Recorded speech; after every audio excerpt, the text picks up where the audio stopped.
दरियापुर नाम का गांव एक समय बहुत ही खूबसूरत हुआ करता था। हरे भरे खेत, झिलमिलाती नदी और खिले हुए आम के बाग, यह सब इस गांव की शोभा थे। लेकिन अब हालात दिन ब दिन बदतर होते जा रहे थे। गांव का माहौल ऐसा बन चुका था जहां कोई नियम कानून मानने को तैयार ही नहीं था। ईमानदारी और विश्वास का नामोनिशान मिट चुका था। सुबह की धूप अभी अपनी पूरी चमक दिखाने भी नहीं पाई थी कि बाजार में लोगों की आवाजाही शुरू हो गई थी। दुकानदार अपनी दुकानें खोल रहे थे, किसान अपने उत्पाद बेचने के लिए लाए थे और रोजमर्रा के कामकाज में लोग व्यस्त होने लगे थे। गांव के चौक में बैठे हुए बुजुर्ग आपस में बातें कर रहे थे।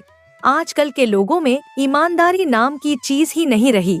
हरिप्रसाद दादा ने गहरी सांस लेते हुए कहा, अगर कोई किसी से पैसे उधार लेता है तो उसे वापस करने की बात तो दूर, उसकी चर्चा तक नहीं करता।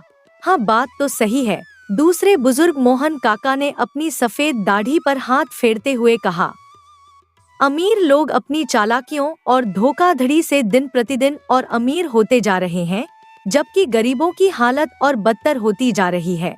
गांव में कई परिवार ऐसे थे जिनके पास रोजमर्रा की जरूरतें पूरी करने का भी साधन नहीं था। कई बार ऐसा होता कि किसी के घर में एक दिन का खाना बड़ी मुश्किल से जुट पाता तो अगले दिन उन्हें भूखे ही सोना पड़ता। इन्हीं गरीब परिवारों में से एक था प्रकाश का परिवार। प्रकाश एक साधारण दिखने वाला मध्यम कद का पतला सा युवक था। उसके चेहरे पर हमेशा चिंता की लकीरें खिंची रहती, लेकिन उसकी आंखों में एक अजीब सी चमक थी, सपनों की और उम्मीदों की चमक। वह अपनी पत्नी सुनीता और 2 छोटे बच्चों के साथ गांव के किनारे एक छोटे से घर में रहता था। सुनीता एक सुंदर प्रतिभाशाली महिला थी जो हमेशा अपने परिवार के लिए हर संभव प्रयास करती थी। वह अपने गरीबी से भरे जीवन में भी एक मुस्कान बनाए रखने की कोशिश करती थी। उनका घर बेहद साधारण था। मिट्टी की दीवारें, खपरेल की छत और फर्श पर मिट्टी का लेप, घर के नाम पर बस इतना था, और एक टूटी हुई चारपाई, 2 लकड़ी के स्टूल और मिट्टी के बर्तन, बस इतना ही सामान था उनके पास। प्रकाश हर सुबह सूरज निकलने से पहले काम पर निकल जाता और देर शाम तक मेहनत करता। वह पेशे से मजदूर था जो दिन भर ईंट पत्थर ढोकर, खेतों में काम करके या फिर किसी और तरह की मजदूरी करके अपने परिवार का गुजारा करता था। एक शाम जब प्रकाश थकाहारा घर लौटा तो सुनीता ने उसे गर्म पानी से हाथ पैर धोने के लिए दिया और फिर उसके सामने एक थाली में खाना परोस दिया। खाने में बस दाल और रोटी थी। क्या हुआ प्रकाश, आज तुम कुछ ज्यादा ही थके लग रहे हो? सुनीता ने अपने पति के चेहरे पर पसीने की बूंदें और धूल देखते हुए चिंता भरी आवाज में पूछा। प्रकाश ने एक लंबी सांस ली और थकान से भरी आवाज में कहा, आज सेठ गोविंदराम ने हमसे 2 गुना काम करवाया, लेकिन मजदूरी वही पुरानी दी। कहते हैं बाजार में मंदी है, पैसे कम हैं, पर उनके घर में तो नई गाड़ी आई है पिछले हफ्ते ही। सुनीता ने अपने पति के कंधे पर हाथ रखते हुए कहा, प्रकाश, मैं कब से तुमसे यही कह रही हूँ कि तुम इतने मेहनती हो तो क्यों ना अपना कोई छोटा मोटा व्यापार शुरू कर लो। दूसरों के लिए काम करने से अच्छा है कि अपना कुछ करो। प्रकाश ने अपना सिर झुकाया और बोला, सुनीता, यह सब कहना आसान है, लेकिन व्यापार में पैसा चाहिए, और अगर माल बेच भी दे तो लोग पैसे देने में कितनी देरी करते हैं, यह तुम जानती हो। ऐसे में हम कैसे क्या करेंगे? ऊपर से अगर घाटा हो गया तो हमारी बचत भी खत्म हो जाएगी। सुनीता की आंखों में एक चमक आई। वह अपने पति के करीब आकर बैठी और उसका हाथ अपने हाथों में लेते हुए बोली, सेठ धनराज से बात करो, वह तुम्हें अच्छी तरह जानते हैं। तुम ईमानदार हो और मेहनती भी। मुझे यकीन है कि वह तुम्हारी मदद जरूर करेंगे। प्रकाश ने अपनी पत्नी की आंखों में देखा। उसकी आंखों में विश्वास और प्रेम था। प्रकाश के मन में भी एक उम्मीद जागी। ठीक है सुनीता, मैं कल सुबह ही जाकर सेठ धनराज से बात करता हूँ। अगर तुम मेरे साथ हो तो मैं यह कदम उठाने के लिए तैयार हूँ।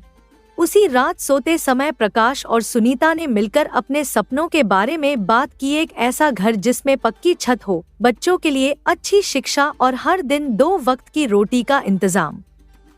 यह सब अभी सपना ही था, लेकिन वे दोनों इसे हकीकत बनाने के लिए हर संघर्ष करने को तैयार थे। अगले दिन सुबह प्रकाश सूरज निकलते ही उठ गया। उसने सबसे अच्छे कपड़े पहने जो कि थोड़े पुराने और फटे हुए थे, लेकिन उसने उन्हें अच्छी तरह से साफ कर लिया था। वह जल्दी से सेठ धनराज के घर की ओर चल पड़ा, मन में हजारों सपने और उम्मीदें लिए। सेठ धनराज का घर गांव के सबसे बड़े और आलीशान मकानों में से एक था। 2 मंजिला पक्का मकान, लोहे के बड़े से गेट और आंगन में तुलसी का पौधा और फूलों से सजी क्यारियां, ऐसा था सेठ का घर। प्रकाश ने धीरे से दरवाजे पर दस्तक दी। एक नौकर ने दरवाजा खोला और प्रकाश को देखकर पूछा, क्या काम है? सेठ जी से मिलना है, जरूरी काम है, प्रकाश ने विनम्रता से कहा। नौकर ने उसे अंदर आने दिया और सेठ के पास ले गया, जो अपने आंगन में एक आराम कुर्सी पर बैठे अखबार पढ़ रहे थे। सेठ जी, यह आदमी आपसे मिलना चाहता है, नौकर ने कहा। सेठ धनराज ने अपने मोटे चश्मे के ऊपर से देखा और प्रकाश को पहचान लिया। अरे प्रकाश, अच्छा हुआ तू आ गया।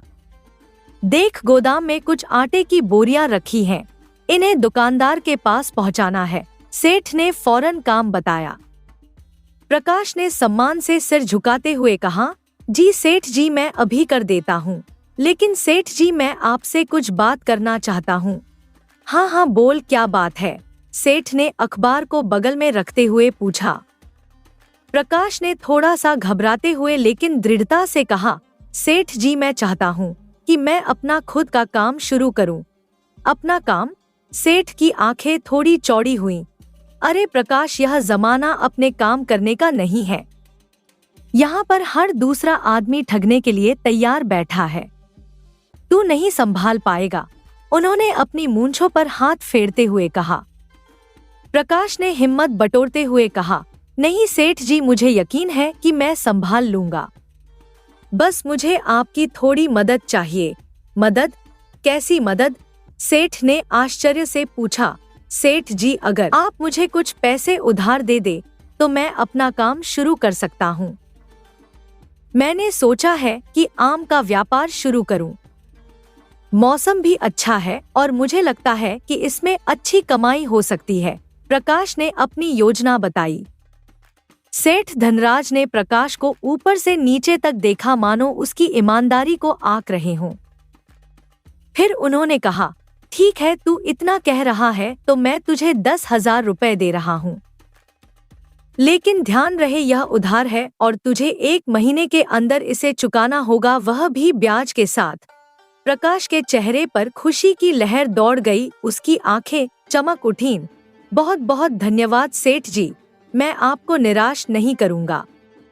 मैं 1 महीने के अंदर आपके सारे पैसे ब्याज समेत लौटा दूंगा, उसने उत्साह से कहा। सेठ ने अपने नौकर को आवाज लगाई, रामू, मेरे कमरे से उस छोटी अलमारी की चाबी लेकर आओ। रामू चाबी लेकर आया और सेठ ने अपने कमरे में जाकर पैसे निकाले और गिनकर प्रकाश को दिए।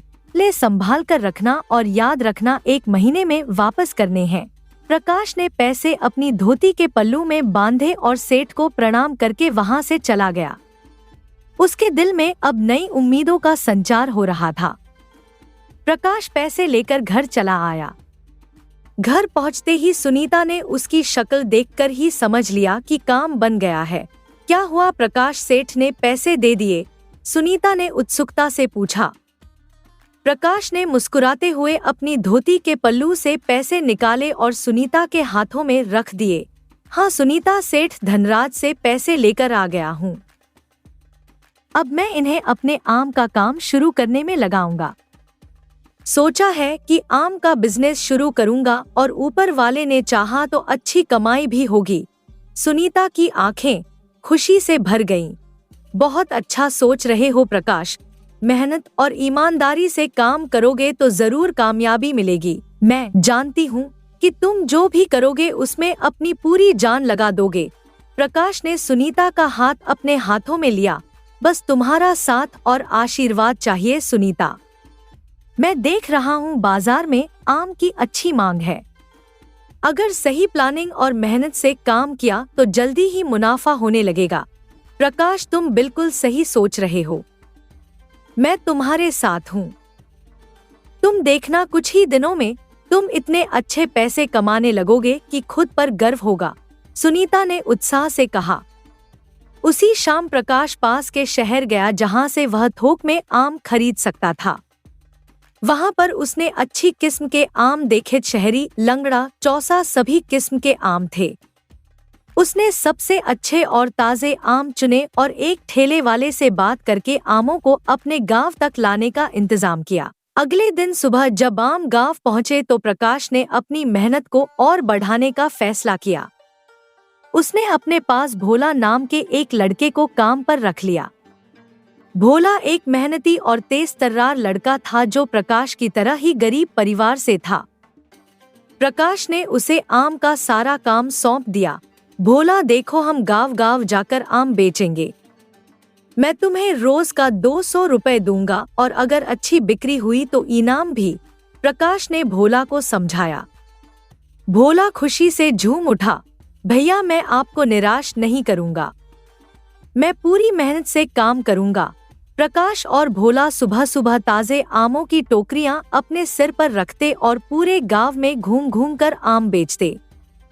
प्रकाश की आवाज पूरे गांव में गूंजती।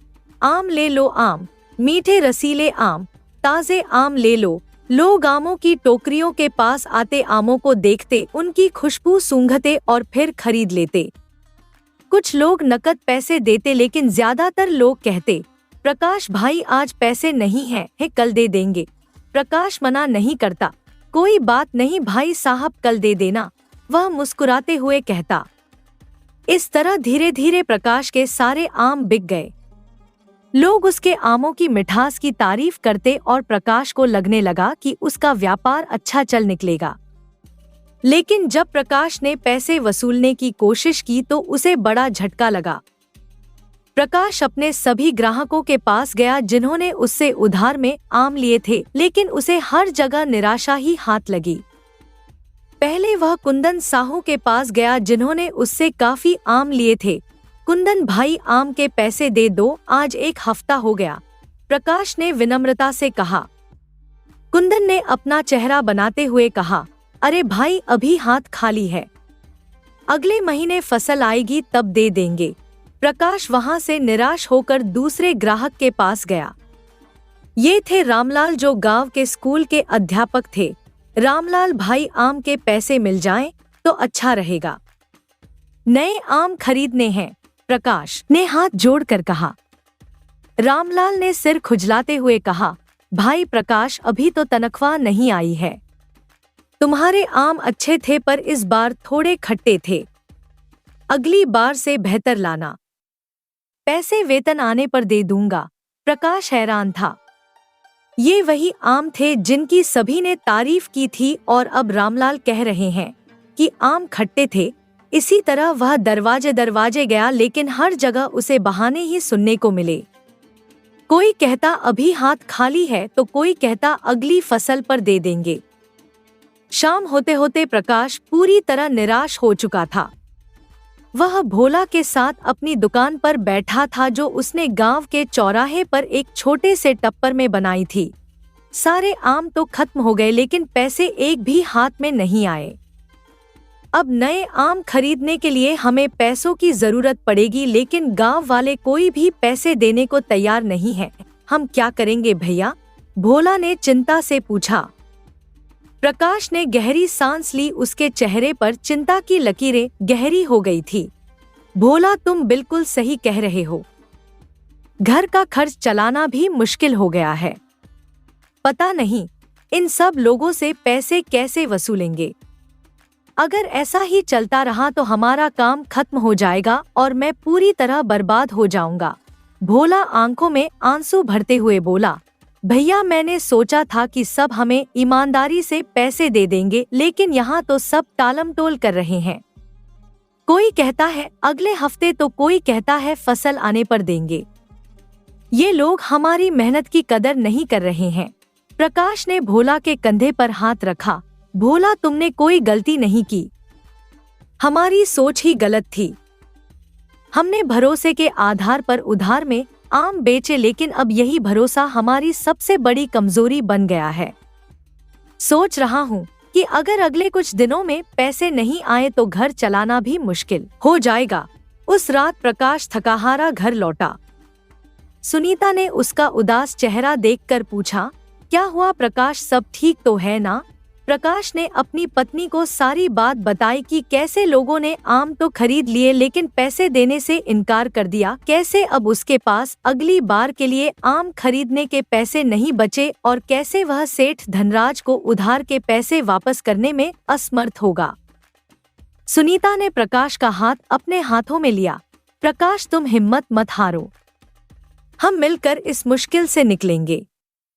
कल तुम फिर से सभी लोगों के पास जाओ और पैसे मांगो। शायद कुछ लोग समझ जाएं और पैसे दे दें। प्रकाश ने अपनी पत्नी को देखा, उसकी आंखों में अभी भी उम्मीद की किरण थी। ठीक है सुनीता, मैं कल फिर से कोशिश करता हूँ, उसने कहा, हालांकि उसके मन में अब बहुत कम उम्मीद बची थी। अगले दिन सुबह प्रकाश फिर से अपने ग्राहकों के पास गया। पहले वह दुकानदार रवि के पास गया जिसने उससे काफी आम खरीदे थे। अरे रवि भाई, कैसे हो? लो, अब आम के पैसे दे दो तो बड़ा एहसान होगा। तुम्हारे पास तो नकद का काम है, तुम्हें आम लिए हुए 1 महीने से भी ज्यादा हो गया है भाई, अब तो हिसाब चुकता कर दो, प्रकाश ने विनम्रता से कहा। रवि ने अपने दोनों हाथ जोड़ते हुए कहा, अरे प्रकाश भाई, तुमसे क्या छुपाना, तुम्हारे आम तो बहुत ही खराब निकले, लोगों ने ज्यादा पसंद नहीं किए, आधे से ज्यादा आम तो ऐसे ही पड़े रहे, मैंने तो घाटा उठा लिया, अब तुम्हें पैसे कहाँ से दूं? प्रकाश की आंखें गुस्से से लाल हो गईं। क्या बोल रहे हो रवि भाई, यह क्या बात हुई? तुम्हारे पास तो मेरा एक भी आम नहीं दिख रहा, सारे आम तो तुम बेच चुके हो और ऊपर से झूठ बोल रहे हो कि आम खराब थे।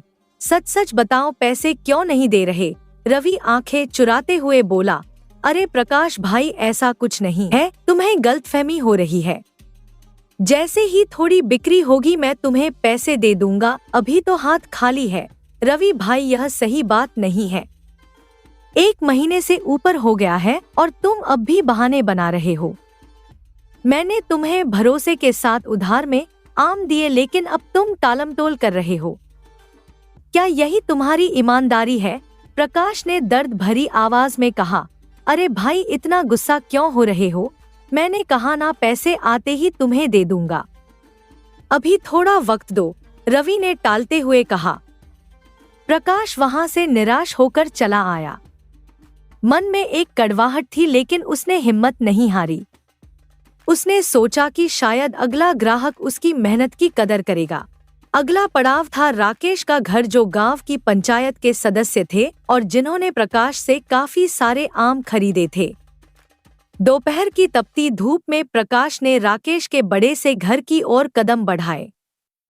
यह गांव के पुराने हिस्से में स्थित था, जहां ज्यादातर प्रतिष्ठित परिवार रहते थे। ऊंची दीवारों के बीच बना यह घर अपने आप में एक संपन्नता का प्रतीक था।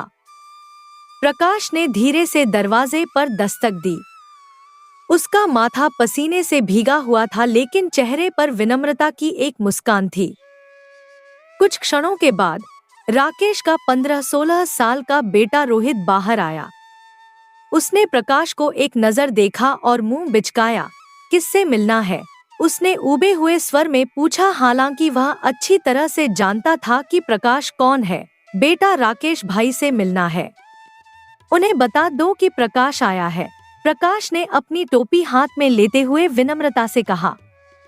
रोहित बिना कुछ कहे अंदर चला गया और अपने पिता को आवाज लगाई। पिताजी, कोई आपको बुला रहा है बाहर। राकेश अपने कमरे में आराम कर रहे थे। उसने पूछा, कौन है? तुमने पूछा नहीं?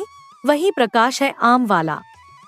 लगता है फिर पैसे मांगने आया है, रोहित ने अपनी नाक सिकोड़ते हुए कहा। राकेश ने थोड़ा सोचकर कहा, अच्छा उससे कह दो मैं घर पर नहीं हूँ।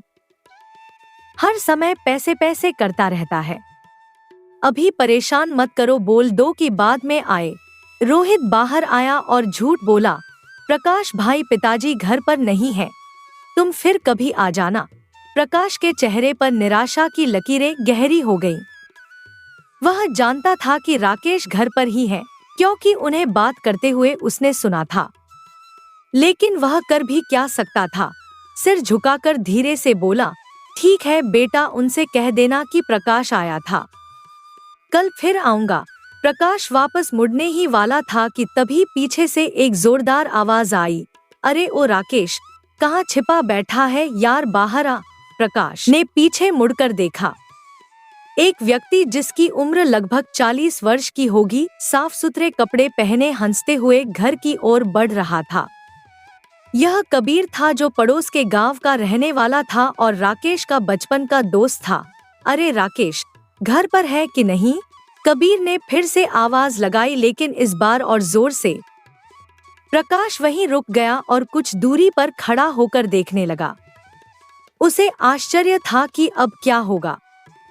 जैसे ही कबीर की आवाज राकेश के कानों तक पहुंची, वह तुरंत अपने कमरे से निकलकर आंगन में आया और फिर दरवाजे पर।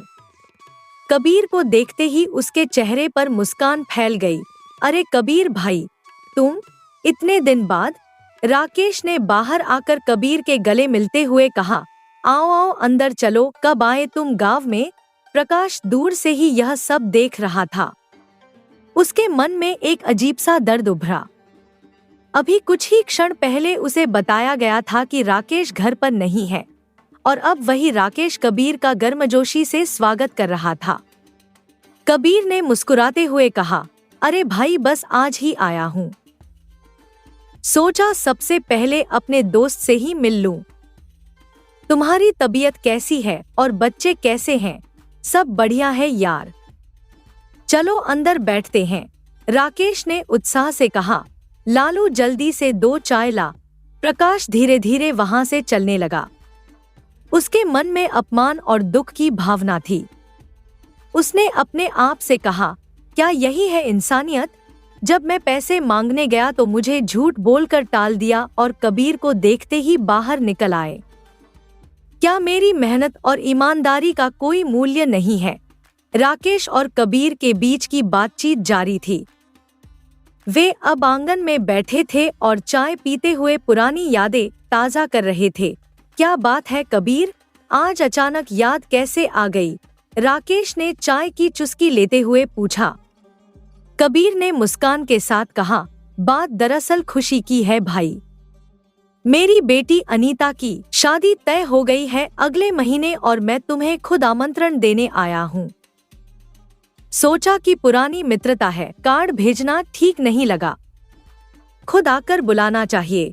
राकेश के चेहरे पर खुशी की लहर दौड़ गई। अरे वाह, यह तो बहुत अच्छी खबर है। अनीता तो हमारे सामने ही बड़ी हुई है, बिल्कुल हमारी बेटी जैसी है। मैं जरूर आऊंगा परिवार के साथ, तुम चिंता मत करो, कबीर ने थोड़ा संकोच करते हुए कहा। राकेश भाई, सच कहूँ तो मुझे थोड़ी शंका थी। आजकल तो लोग इतने व्यस्त हो गए हैं, अपने प्राय का भेद हो गया है। तुम्हारा गांव और हमारा गांव पुराने समय से ही अलग अलग रहे हैं। मैंने सोचा शायद तुम न आओ। राकेश ने कबीर का कंधा थपथपाते हुए कहा। अरे कबीर, ऐसा कुछ नहीं है, यह सब तो गांव की राजनीति और स्वार्थी लोगों ने बना दिया है। हम दोनों गांव के लोग हमेशा से भाई भाई रहे हैं। हमारी दोस्ती इन छोटी छोटी बातों से ऊपर है। तुम और मैं बचपन से दोस्त हैं, इसे कोई कैसे तोड़ सकता है? कबीर का चेहरा खिल उठा। यह सुनकर दिल को बड़ी तसल्ली हुई। राकेश भाई, मैं सच कहूँ, तुम्हारे आने से अनीता की शादी और भी खास हो जाएगी, कबीर ने फिर याद करते हुए कहा। और हाँ भाई, पिछली बार जो आम ले गया था तुम्हारे यहाँ से, वे बहुत ही बढ़िया थे। मेरे गांव में सभी ने उनकी तारीफ की। आम? राकेश ने आश्चर्य से पूछा। अरे वे तो प्रकाश के आम थे, उसी से मैंने खरीदे थे। वह यहीं पास में ही रहता है, अच्छे आम बेचता है, लेकिन हर समय पैसे के लिए तंग करता रहता है। राकेश ने हंसते हुए कहा। कबीर ने गंभीरता से पूछा, प्रकाश, वह कौन है? मैं उससे मिलना चाहूंगा। उसके आम सच में बहुत अच्छे थे। राकेश ने थोड़ा असहज होते हुए कहा, हाँ, वह यहीं गांव में रहता है, आजकल आम बेचता है। तुम चाहो तो उससे मिल सकते हो। यह बातचीत चल ही रही थी और उधर दूर प्रकाश धीरे धीरे अपने घर की ओर जा रहा था। उसके कदमों में थकान थी और आंखों में निराशा। उसका सपना चकनाचूर होता जा रहा था और लोगों का व्यवहार उसे और भी तोड़ रहा था। प्रकाश अपने छोटे से घर पहुंचा जहां सुनीता उसका इंतजार कर रही थी। उसने प्रकाश के चेहरे पर निराशा देखी तो समझ गई कि आज भी कोई सफलता नहीं मिली। क्या हुआ प्रकाश? आज फिर से किसी ने पैसे नहीं दिए? सुनीता ने चिंता से पूछा। प्रकाश ने अपनी टोपी टांगते हुए कहा, नहीं सुनीता, किसी ने नहीं दिया। राकेश भाई तो घर पर ही थे, लेकिन बेटे से कहलवा दिया कि वे घर पर नहीं है।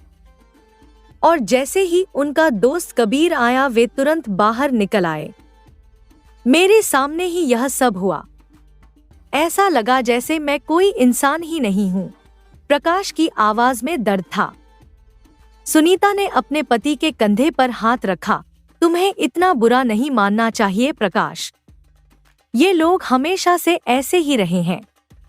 अमीर लोग गरीबों की कदर नहीं करते, लेकिन हमें हिम्मत नहीं हारनी चाहिए। प्रकाश ने गहरी सांस ली। पता नहीं सुनीता कब तक चलेगा यह सब। जिन लोगों ने हमारे आम खाए वे ही अब हमसे मुंह फेर रहे हैं। क्या यही है इंसानियत?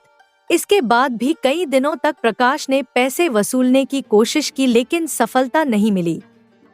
अब उसके पास न तो नए आम खरीदने के पैसे थे और न ही सेठ धनराज का कर्ज चुकाने के। 1 महीने का समय बीत चुका था और अब सेठ के पास जाने का समय आ गया था। एक दिन प्रकाश सेठ धनराज के घर गया, मन में डर और शर्म लिए। सेठ आंगन में चारपाई पर लेटे थे और पान चबा रहे थे। प्रणाम सेठ जी, प्रकाश ने विनम्रता से कहा। अरे प्रकाश, आ गया तू? मेरे पैसे लाया? सेठ ने सीधे मुद्दे पर आते हुए पूछा। प्रकाश ने अपना सिर झुका लिया। सेठ जी, मैं आपसे माफी मांगता हूँ। मैं आपके पैसे अभी नहीं लौटा पा रहा हूँ। बात यह है कि मैंने आम तो बेच दिए, लेकिन लोगों ने पैसे नहीं दिए। सब उधार में ले गए और अब कोई पैसे देने को तैयार नहीं है। सेठ धनराज ने एक लंबी सांस ली। उनकी आंखों में निराशा के साथ साथ थोड़ा गुस्सा भी था।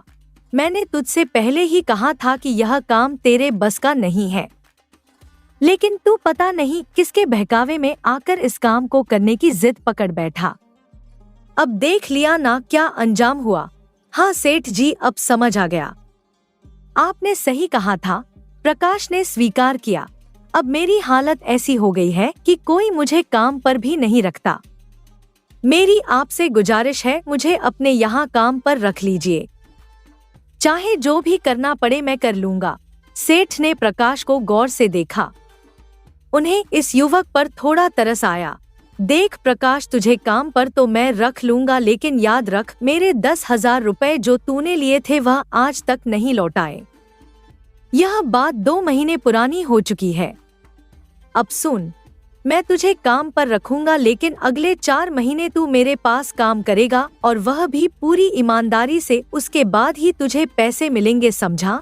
ठीक है सेठ जी, आप जैसा कहें मैं वैसा करूंगा। बस मुझे काम पर रख लीजिए, मैं अपना सब कुछ सुधार लूंगा, प्रकाश ने विनम्रता से कहा। इस तरह प्रकाश फिर से मजदूर बन गया। वह पूरा दिन मेहनत करता, अपने कंधे पर बोरियां रख कर थक जाता, लेकिन वह रुकता नहीं। उसे सेठ जी के पैसे उतारने थे और अपने घर का खर्चा भी चलाना था। एक शाम जब प्रकाश थकाहारा घर लौटा तो सुनीता ने उसे पानी का गिलास दिया और पूछा, प्रकाश, क्या तुम्हें आज कुछ पैसे मिले? घर में अब खाने को एक दाना भी नहीं बचा है, बच्चे भी भूखे हैं और अब हमें शायद भूखे ही सोना पड़ेगा। प्रकाश ने अपना सिर पकड़ लिया। सुनीता, मैंने बहुत कोशिश की लेकिन कुछ नहीं हो पाया।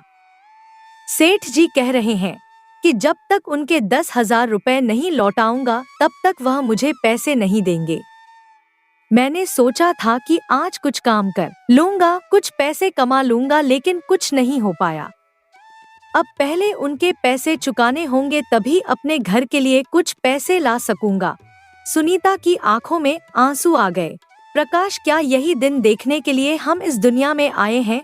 ऐसा दिन किसी को ना दिखाए ऊपर वाला। यह कैसी परीक्षा है? हमें ऐसी मुसीबत में क्यों डाल दिया? क्या हमारी मेहनत और ईमानदारी का यही फल है? प्रकाश ने अपनी पत्नी को गले लगा लिया। सुनीता, हिम्मत रखो, यह वक्त भी गुजर जाएगा। हमारी मेहनत और ईमानदारी एक दिन जरूर रंग लाएगी। अगले दिन सुबह की स्वर्णिम धूप में नहाकर प्रकाश अपने छोटे से घर से निकला। उसके कदमों में आज भी वही थकान थी, चेहरे पर वही निराशा के भाव थे जो पिछले कई महीनों से उसके साथी बन गए थे। उसने अपने फटे हुए जूते पहने और कंधे पर एक पुराना झोला लटकाया जिसमें दोपहर का खाना था, 2 सूखी रोटियां और थोड़ी नमक मिर्च। सेठ जी के यहाँ मजदूरी करने जाते वक्त वह अपने बीते दिनों के बारे में सोच रहा था। कैसे एक वक्त था जब लोग उसके आमों की तारीफ किया करते थे, लेकिन अब वह सिर्फ एक मजदूर था जिसके सपने टूट चुके थे। तभी अचानक एक परिचित सा चेहरा सामने आया। प्रकाश ने ध्यान से देखा, यह तो वही व्यक्ति था जिसे वह राकेश के घर देख चुका था। अरे भाई, क्या तुम्हारा ही नाम प्रकाश है? कबीर ने रुककर पूछा। उसकी आंखों में उत्सुकता झलक रही थी। प्रकाश ने आश्चर्य से सिर उठाया। हाँ, मैं ही प्रकाश हूँ। आप कौन हैं भाई? उसकी आवाज में संशय की झलक थी। कबीर का चेहरा खिल उठा। अरे, मेरा नाम कबीर है।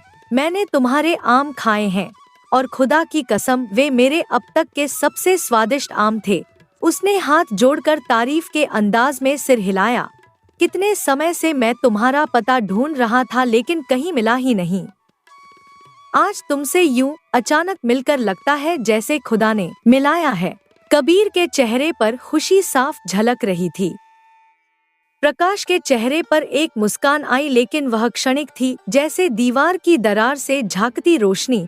वैसे तुम जा कहाँ रहे हो? कोई काम है क्या? कबीर ने पूछा। प्रकाश की आंखें झुक गईं। उसने एक गहरी सांस ली और कहा, अरे भाई, अब मैं आपको क्या बताऊं? उसकी आवाज में दर्द का समंदर था। मैंने अपना आम का काम छोड़ दिया है। सब उधार में ही ले जाते थे, कोई पैसे नहीं देता था।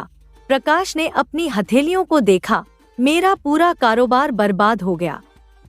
अब मुझे मजबूरी में मजदूरी करनी पड़ रही है। यही है मेरी कहानी भाई। कबीर की आंखें आश्चर्य से फैल गईं। उसके चेहरे पर विश्वास न करने का भाव था। क्या बात कर रहे हो भाई? तुम और मजदूरी? उसने प्रकाश के कंधे पर हाथ रखा। इतने स्वादिष्ट आम थे तुम्हारे और तुम अब मजदूरी करने जा रहे हो? यह तो सच में हैरान कर देने वाली बात है। प्रकाश की आंखों में पानी आ गया। हाँ भाई, क्या करूं? उसने अपनी आवाज को संभालते हुए कहा। स्वादिष्ट आम से तो कोई फर्क नहीं पड़ता जब लोग पैसे ही नहीं देते। मेहनत तो की, रात रात भर जागा, धूप में तपा, लेकिन लोग भुगतान नहीं करते थे। मुझे इस बात से बहुत दुख हुआ कि मैं अपना कारोबार सही से चला नहीं पाया, लेकिन अब मेरे पास कोई और रास्ता नहीं बचा। अब तो मुझे मजदूरी करनी पड़ेगी। आप समझ रहे हो ना? कबीर ने प्रकाश को गौर से देखा। धूप में तपे उसके चेहरे पर मेहनत के निशान थे। उसके हाथों की रेखाएं कहानी बयां कर रही थी, एक ऐसे व्यक्ति की जिसने कभी हार नहीं मानी थी। समझता हूँ भाई, लेकिन क्या तुम सच में मजदूरी करना चाहते हो? कबीर ने पूछा। उसकी आवाज में चिंता थी। तुम्हारा वह काम तो बहुत अच्छा था। सारे गांव में तुम्हारे आमों की धूम थी। सब लोग तुम्हारे आम खाते थे और तुम एक अलग पहचान बना चुके थे। अगर तुम फिर से वही काम शुरू करते तो? प्रकाश ने सड़क किनारे एक पत्थर पर बैठते हुए कहा। कोई फर्क नहीं पड़ता कबीर भाई, उसने गहरी सांस लेते हुए कहा। उसकी आंखों में एक अजीब सी निराशा थी, जैसे किसी ने उसके सपनों पर पानी फेर दिया हो। यह सच है कि आम का काम बहुत अच्छा था, लेकिन स्वादिष्ट आम का कोई फायदा नहीं जब लोग पैसे नहीं देते। जब तक लोग पैसे नहीं देंगे मैं कैसे और आम लाऊं? कैसे अपने मजदूरों की मेहनत का मूल्य चुकाऊं? प्रकाश की आवाज में गहरा दर्द था। और आप भी जानते हो कि कारोबार में यह उधारी और नुकसान का सिलसिला थमता नहीं है। एक बार शुरू हुआ तो रुकता ही नहीं। अब तो मुझे मजदूरी करनी ही पड़ेगी, क्योंकि जिंदगी का पहिया तो घुमाना है, चूल्हा तो जलाना ही है। कबीर ने प्रकाश को गौर से देखा। वह इस युवक की ईमानदारी और मेहनत से प्रभावित हुआ था। उसकी आंखों में चमक आई, जैसे कोई नया विचार आया हो।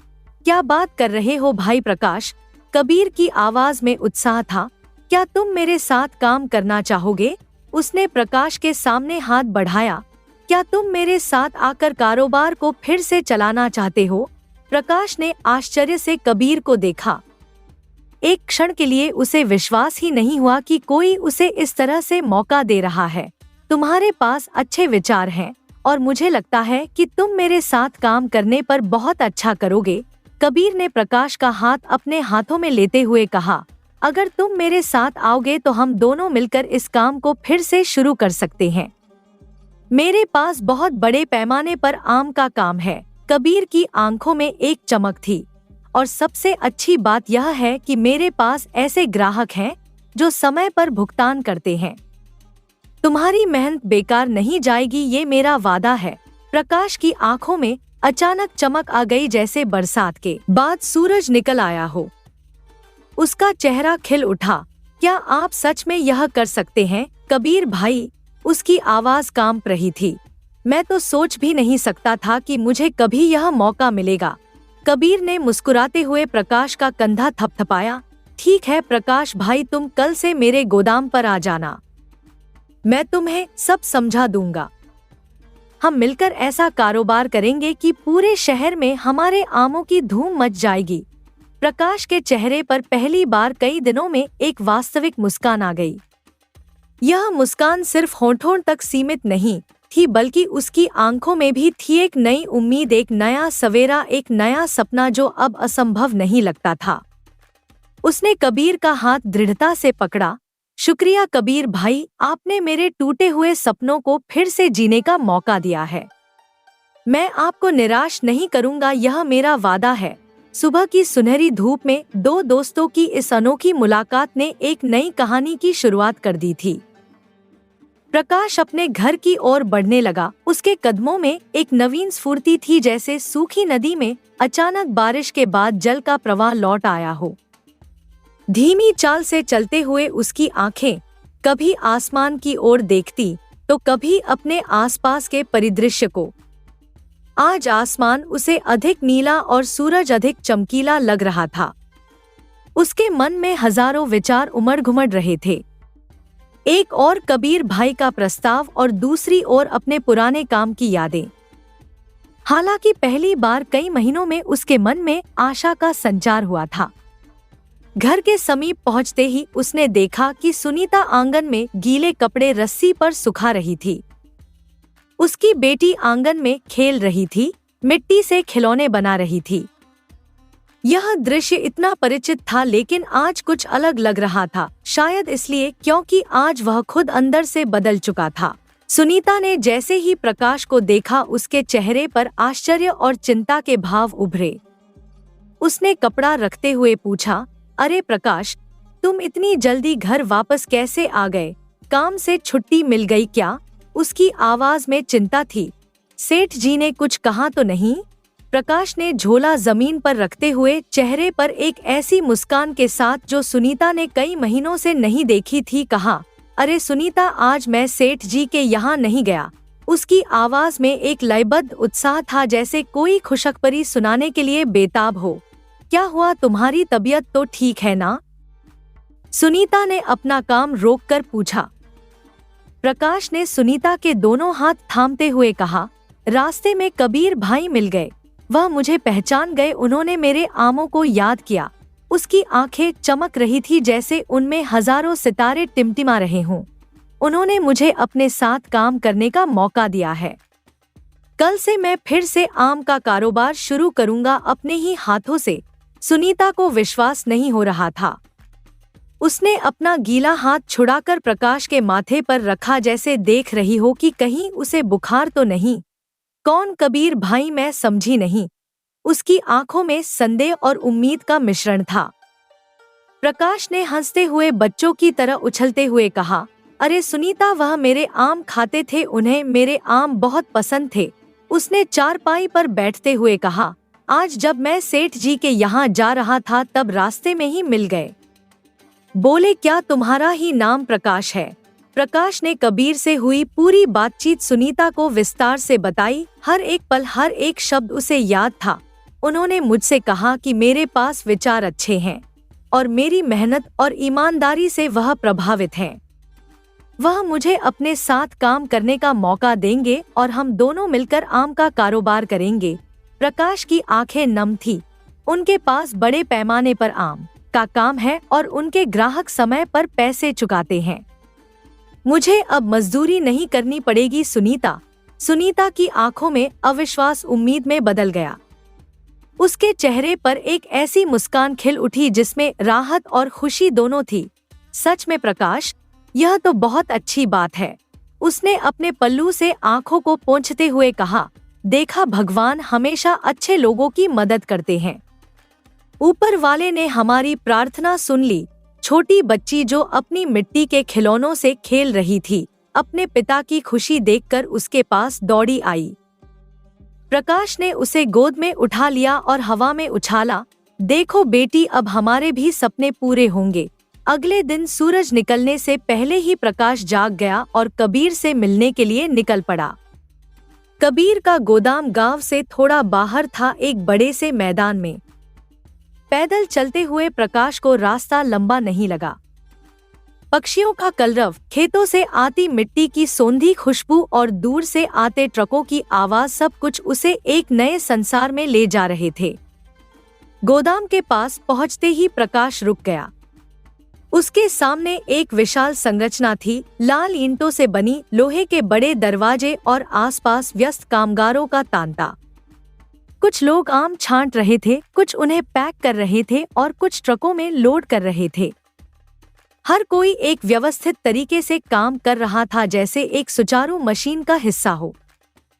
प्रकाश ने अपने जीवन में कभी इतना बड़ा व्यापार नहीं देखा था। उसके हाथ थोड़े से कांप रहे थे, जैसे घबराहट से भरे हों। अरे आ गए तुम प्रकाश भाई, कबीर की आवाज ने उसे चौंका दिया। कबीर एक सफेद कुर्ते पजामे में था, उसके कंधे पर एक नोटबुक थी और हाथ में पेन। वह एक व्यापारी की तरह दिख रहा था, आत्मविश्वास से भरा, सुलझा हुआ और कुशल। आओ मैं तुम्हें अपना गोदाम दिखाता हूँ, कबीर ने प्रकाश का कंधा थपथपाते हुए कहा। गोदाम के अंदर का दृश्य प्रकाश के लिए अविश्वसनीय था। विशाल हॉल में लकड़ी के बक्से रखे थे, जिनमें अलग अलग किस्म के आम सजे थे, शहरी, लंगड़ा, चौसा, अल्फांसो और भी कई। हर एक आम को ध्यान से छांटा गया था। उनकी चमक और रंग देखकर प्रकाश समझ गया कि यहाँ गुणवत्ता का विशेष ध्यान रखा जाता है। देखो प्रकाश, कबीर ने एक कोने में ले जाकर समझाना शुरू किया। उसकी आवाज में अनुभव और ज्ञान की गहराई थी। इस काम में सारा काम नकद का है। अगर तुम उधार पर दोगे तो कोई पैसे नहीं देगा। यही वह गलती थी जो तुमने पहले की थी। प्रकाश ने सिर झुकाकर सहमति जताई। कबीर ने जारी रखा, तुम चाहे जितना कम बेचो, लेकिन नकद में बेचो। अगर लोग सामान पसंद करेंगे तो वह खुद ही तुमसे ज्यादा लेंगे। इस तरह से तुम्हें फायदा होगा और तुम्हारा व्यापार स्थिर रहेगा। प्रकाश ने ध्यान से सुना। समझ गया कबीर भाई। कबीर ने प्रकाश को गोदाम के हर कोने से परिचित कराया। फिर कबीर ने अपने एक कर्मचारी को आवाज दी, मोहन, जरा वह विशेष टोकरियां लाना। मोहन ने 10 सुंदर बांस की टोकरियां लाईं, जिनमें ताजे रसीले आम सजे थे। हर टोकरी में अलग किस्म के आम थे और ऊपर एक सुंदर कपड़ा बिछा था। ये लो प्रकाश, कबीर ने टोकरियों की ओर इशारा करते हुए कहा, आज से इन्हें बेचना शुरू करो। सिर्फ नकद में बेचना, कोई उधार नहीं। जो भी पैसे आए उनमें से 70% तुम्हारे और 30% मेरे। क्या यह ठीक है? प्रकाश आश्चर्य से कबीर को देखता रहा। इतना अच्छा सौदा, आप मुझे इतना ज्यादा प्रतिशत दे रहे हैं? उसकी आवाज में अविश्वास था, जैसे उसे यकीन न हो कि यह सब सच है। कबीर ने मुस्कुराते हुए कहा, हाँ प्रकाश, मुझे तुम्हारी मेहनत और ईमानदारी पर भरोसा है। मुझे पता है कि तुम इस काम को अच्छी तरह से करोगे। उसने एक छोटा सा बैग प्रकाश की ओर बढ़ाया, और ये रहे थोड़े पैसे शुरुआत के लिए। मैं चाहता हूँ कि तुम बाजार में जाकर अपनी पहचान फिर से बनाओ। आज से प्रकाश के आम फिर से लोगों के बीच जाएंगे। प्रकाश की आंखों में आंसू आ गए। इन आंसुओं में पिछले महीनों का दुख, आज की खुशी और आने वाले कल की उम्मीद, सब कुछ मिला जुला था। उसने विनम्रता से कबीर का हाथ थामा। धन्यवाद कबीर भाई, आपने मुझे एक नई जिंदगी दी है। मैं आपको निराश नहीं करूंगा, यह मेरा वादा है। कबीर ने हंसते हुए कहा, बस अब रोना धोना बंद करो और काम पर लग जाओ। आज से एक नए प्रकाश का जन्म हुआ है, जो न सिर्फ अच्छे आम बेचेगा बल्कि एक सफल व्यापारी भी बनेगा। प्रकाश ने तुरंत अपनी आंखें पोंछी और आत्मविश्वास से भरी मुस्कान के साथ आमों को ठेले पर लदवाया। आज उसके कदमों में एक नई लय थी, एक नया उत्साह था। वह जानता था कि यह एक नई शुरुआत है और इस बार वह सफल होकर रहेगा।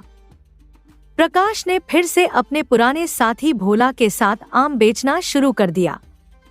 भोला को देखते ही प्रकाश के चेहरे पर मुस्कान आ गई। भोला भी खुशी से झूम उठा जब प्रकाश ने उसे अपने नए व्यापार की बात बताई। भोला, अब हम फिर से अपना व्यापार शुरू करेंगे और इस बार पहले से भी अच्छा।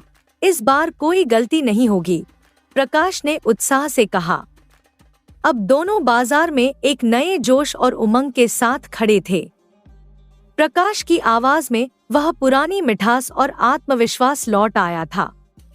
वह पूरे जोश और उत्साह के साथ अपनी आवाज बुलंद करता, आओ आओ मीठे रसदार आम, प्रकाश के आम, हर आम में मिठास की गारंटी, नकद में ले जाओ, सबसे बढ़िया आम, प्रकाश के आम।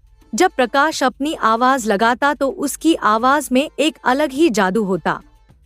लोग रुक जाते, मुड़कर देखते और फिर उसकी टोकरी की ओर खिंचे चले आते। प्रकाश हर ग्राहक को विशेष महसूस कराता। हर किसी के लिए उसके पास वक्त था, हर किसी के लिए एक मुस्कान थी। दीदी, यह आम देखिए, बिल्कुल शहद जैसा मीठा है, वह एक महिला से कहता, उसे एक दशहरी आम दिखाते हुए। चाचा जी, आपके लिए यह लंगड़ा आम पकड़ा है मैंने, आप इसे खाएंगे तो 10 साल जवान हो जाएंगे, वह एक बुजुर्ग से हंसते हुए कहता। प्रकाश का अंदाज और उसकी मेहनत ने लोगों को खूब प्रभावित किया। उसने कबीर भाई की सलाह को पूरी तरह से अपनाया। वह सिर्फ नकद में ही काम करता और इस बात का खास ध्यान रखता कि हर ग्राहक को बेहतरीन आम मिले। कभी कभी जब कोई ग्राहक उधार मांगता तो प्रकाश विनम्रता से मना कर देता, भाई साहब, मैं आपको कम आम दे सकता हूँ, लेकिन उधार नहीं दे सकता, यह मेरा नियम है, वह शांति से समझाता। शुरू में कुछ ग्राहक नाराज हुए, लेकिन जब उन्होंने आम का स्वाद चखा तो वे फिर से आम लेने आए और इस बार पैसे लेकर। धीरे धीरे लोग उसकी ईमानदारी और आम की गुणवत्ता को पहचानने लगे। बाजार में एक अनोखी बात होने लगी। ग्राहक खुद प्रकाश को ढूंढते हुए आते, प्रकाश कहाँ है, उसके आम लेने हैं। प्रकाश के आम की मिठास कहीं और नहीं मिलती। हर दिन शाम को जब प्रकाश कबीर के गोदाम पर लौटता तो अच्छी खासी रकम लेकर जाता। कबीर हमेशा मुस्कुराकर उसे हिसाब किताब में मदद करते। वे दोनों बैठकर दिन भर के काम की समीक्षा करते और अगले दिन की योजना बनाते। कुछ ही हफ्तों में प्रकाश ने अपनी मेहनत से इतना कमाया कि उसने सेठ धनराज का कर्ज चुका दिया। वह एक सुबह अपनी कमाई का एक बड़ा हिस्सा लेकर सीधे सेठ धनराज के घर पहुंचा। सेठ उसे देखकर हैरान रह गए। अरे प्रकाश, तुम, क्या बात है? प्रकाश ने विनम्रतापूर्वक सेठ के सामने पैसे रखते हुए कहा, सेठ जी, यह रहा आपका पूरा कर्ज ब्याज समेत। सेठ धनराज आश्चर्यचकित थे। उन्होंने अपने चश्मे से ऊपर देखा, जैसे विश्वास ही न हो कि प्रकाश इतनी जल्दी अपने पैरों पर खड़ा हो गया। प्रकाश, तूने तो कमाल कर दिया। मुझे लगा था कि तू कभी अपने पैसे वापस नहीं कर पाएगा, लेकिन तूने साबित कर दिया कि मैं गलत था, सेठ धनराज ने कहा। उनकी आवाज में सम्मान का भाव था। प्रकाश ने विनम्रता से कहा, सेठ जी, यह सब आपके आशीर्वाद और कबीर भाई की मदद से ही संभव हुआ है। आपने मुश्किल वक्त में मुझे कर्ज दिया था, मैं यह कभी नहीं भूलूंगा। सेठ ने मुस्कुराते हुए कहा, तू अच्छा काम कर रहा है प्रकाश। मैंने हमेशा तुझे मेहनती जाना है। अब अगर कभी मदद की जरूरत हो तो बेझिझक आना। एक दिन कबीर ने प्रकाश से कहा, तुम अब अपने दम पर भी काम कर सकते हो प्रकाश। तुम्हारे पास अब पर्याप्त पूंजी है और सबसे महत्वपूर्ण लोगों का विश्वास है। प्रकाश ने सोच विचार किया और फिर अपना खुद का छोटा सा गोदाम किराए पर ले लिया। वह अब कबीर से आम खरीदता, लेकिन अपने ही गोदाम से व्यापार संभालता। एक साल बाद प्रकाश ने अपने परिवार के लिए एक बड़ा और सुंदर घर बनवा लिया। सुनीता के चेहरे पर अब हमेशा मुस्कान रहती। बच्ची अब स्कूल जाने लगी थी। देखो सुनीता, प्रकाश एक शाम अपने नए घर की छत पर बैठा था। जब मैंने उम्मीद छोड़ दी थी, तब ऊपर वाले ने कबीर भाई के रूप में फरिश्ता भेजा। इंसान को कभी उम्मीद नहीं छोड़नी चाहिए। सुनीता मुस्कुराई, और तुम्हारी मेहनत ने सब कुछ संभव किया प्रकाश। तुमने कभी हार नहीं मानी। अब प्रकाश केवल बाजार में आम बेचने वाला नहीं, बल्कि एक सफल व्यापारी बन चुका था। उसने अपना खुद का फलों का गोदाम शुरू कर दिया, जहां वह सिर्फ आम ही नहीं बल्कि सभी प्रकार के फल बेचता। कबीर और प्रकाश अब व्यापारिक साझेदार बन गए थे। दोनों मिलकर आसपास के कई गांवों और शहरों में फलों का व्यापार करते। दोनों दोस्त अपने नए गोदाम के सामने खड़े होकर भविष्य के सपने देखते। आसमान में तारे चमकते, जैसे उनकी सफलता की गवाही दे रहे हों। एक सुहानी शाम थी। आसमान में नारंगीलाल रंग बिखरे थे। प्रकाश अपने नए घर की छत पर बैठा सूर्यास्त का आनंद ले रहा था। आज उसने कबीर को अपने घर पर खाने पर आमंत्रित किया था। आज का दिन विशेष था। सुनीता ने पूरे दिन मेहनत करके घर को सजाया था। आंगन में रंगोली बनाई थी, घर को फूलों से सजाया था और कबीर के पसंदीदा व्यंजन बनाए थे। प्रकाश की बेटी अपनी नई फ्रॉक पहनकर द्वार पर नजरें टिकाए कबीर के आने का इंतजार कर रही थी। दूर से आती कबीर की आकृति देखकर बच्ची उछल पड़ी। पापा, कबीर अंकल आ गए। प्रकाश तुरंत द्वार की ओर दौड़ा। कबीर के हाथ में एक छोटा सा उपहार था और चेहरे पर वही चिरपरिचित सौम्य मुस्कान। प्रकाश ने अपने हाथ जोड़कर अभिवादन किया। आइए कबीर भाई, आपका स्वागत है हमारे इस नए घर में। कबीर ने प्रकाश को गले लगा लिया। क्या बात है प्रकाश, तुम्हारा घर तो बहुत सुंदर है, बिल्कुल वैसा ही जैसा तुम चाहते थे, है ना? कबीर के चेहरे पर उस व्यक्ति की खुशी थी जो किसी अपने की सफलता पर गर्व महसूस करता है। उन्होंने बच्ची के सिर पर प्यार से हाथ फेरा और सुनीता को परिवार के सदस्य की तरह अभिवादन किया। प्रकाश उन्हें घर के अंदर ले गया, जहां दीवारों पर नए रंग चमक रहे थे। एक कोने में छोटा सा पूजा स्थल था, दूसरे कोने में बच्ची के खिलौने सजे थे। बीच में एक नया सेट लगा था जिसे प्रकाश ने हाल ही में खरीदा था। सुनीता ने स्वादिष्ट व्यंजनों से भरी थाली खाने की मेज पर रखी। गर्मागर्म पूरियां, मलाईदार पनीर, ताजी सब्जियां और मिठाई में कबीर के पसंदीदा रसगुल्ले। कबीर को देखकर प्रकाश की आंखों में अचानक आंसू आ गए।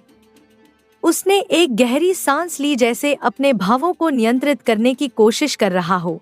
कबीर भाई, प्रकाश की आवाज भावनाओं से भर गई, आपकी मदद से आज मेरा काम इतना बड़ा हो चुका है कि मैं सपने में भी नहीं सोच सकता था। आपके दिए गए सुझाव, आपकी सलाह और आपके साथ के लिए मैं दिल से आपका धन्यवाद करता हूँ। उसने एक पल रुककर अपनी आंखें पोंछीं। अगर आप ना होते तो शायद मैं आज भी मजदूरी कर रहा होता।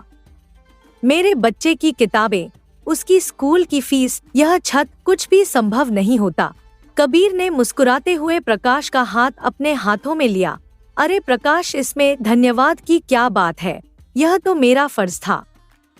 तुम्हारी मेहनत और लगन को देखकर ही मैंने तुम्हें यह मौका दिया था। और सच कहूँ तो तुम्हारी कामयाबी देखकर मुझे भी बहुत खुशी हो रही है। प्रकाश ने कबीर के हाथ अपने दोनों हाथों से पकड़ लिए। उसकी आंखों में आंसू चमक रहे थे।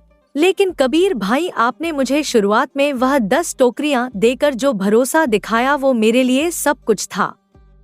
वह सिर्फ आम नहीं थे, वो मेरे सपनों की नींव थी। उसकी आवाज में गहरी कृतज्ञता थी। अगर उस दिन आप मुझे यही मौका ना देते तो शायद मैं कभी अपनी जिंदगी को इस तरह बदल नहीं पाता।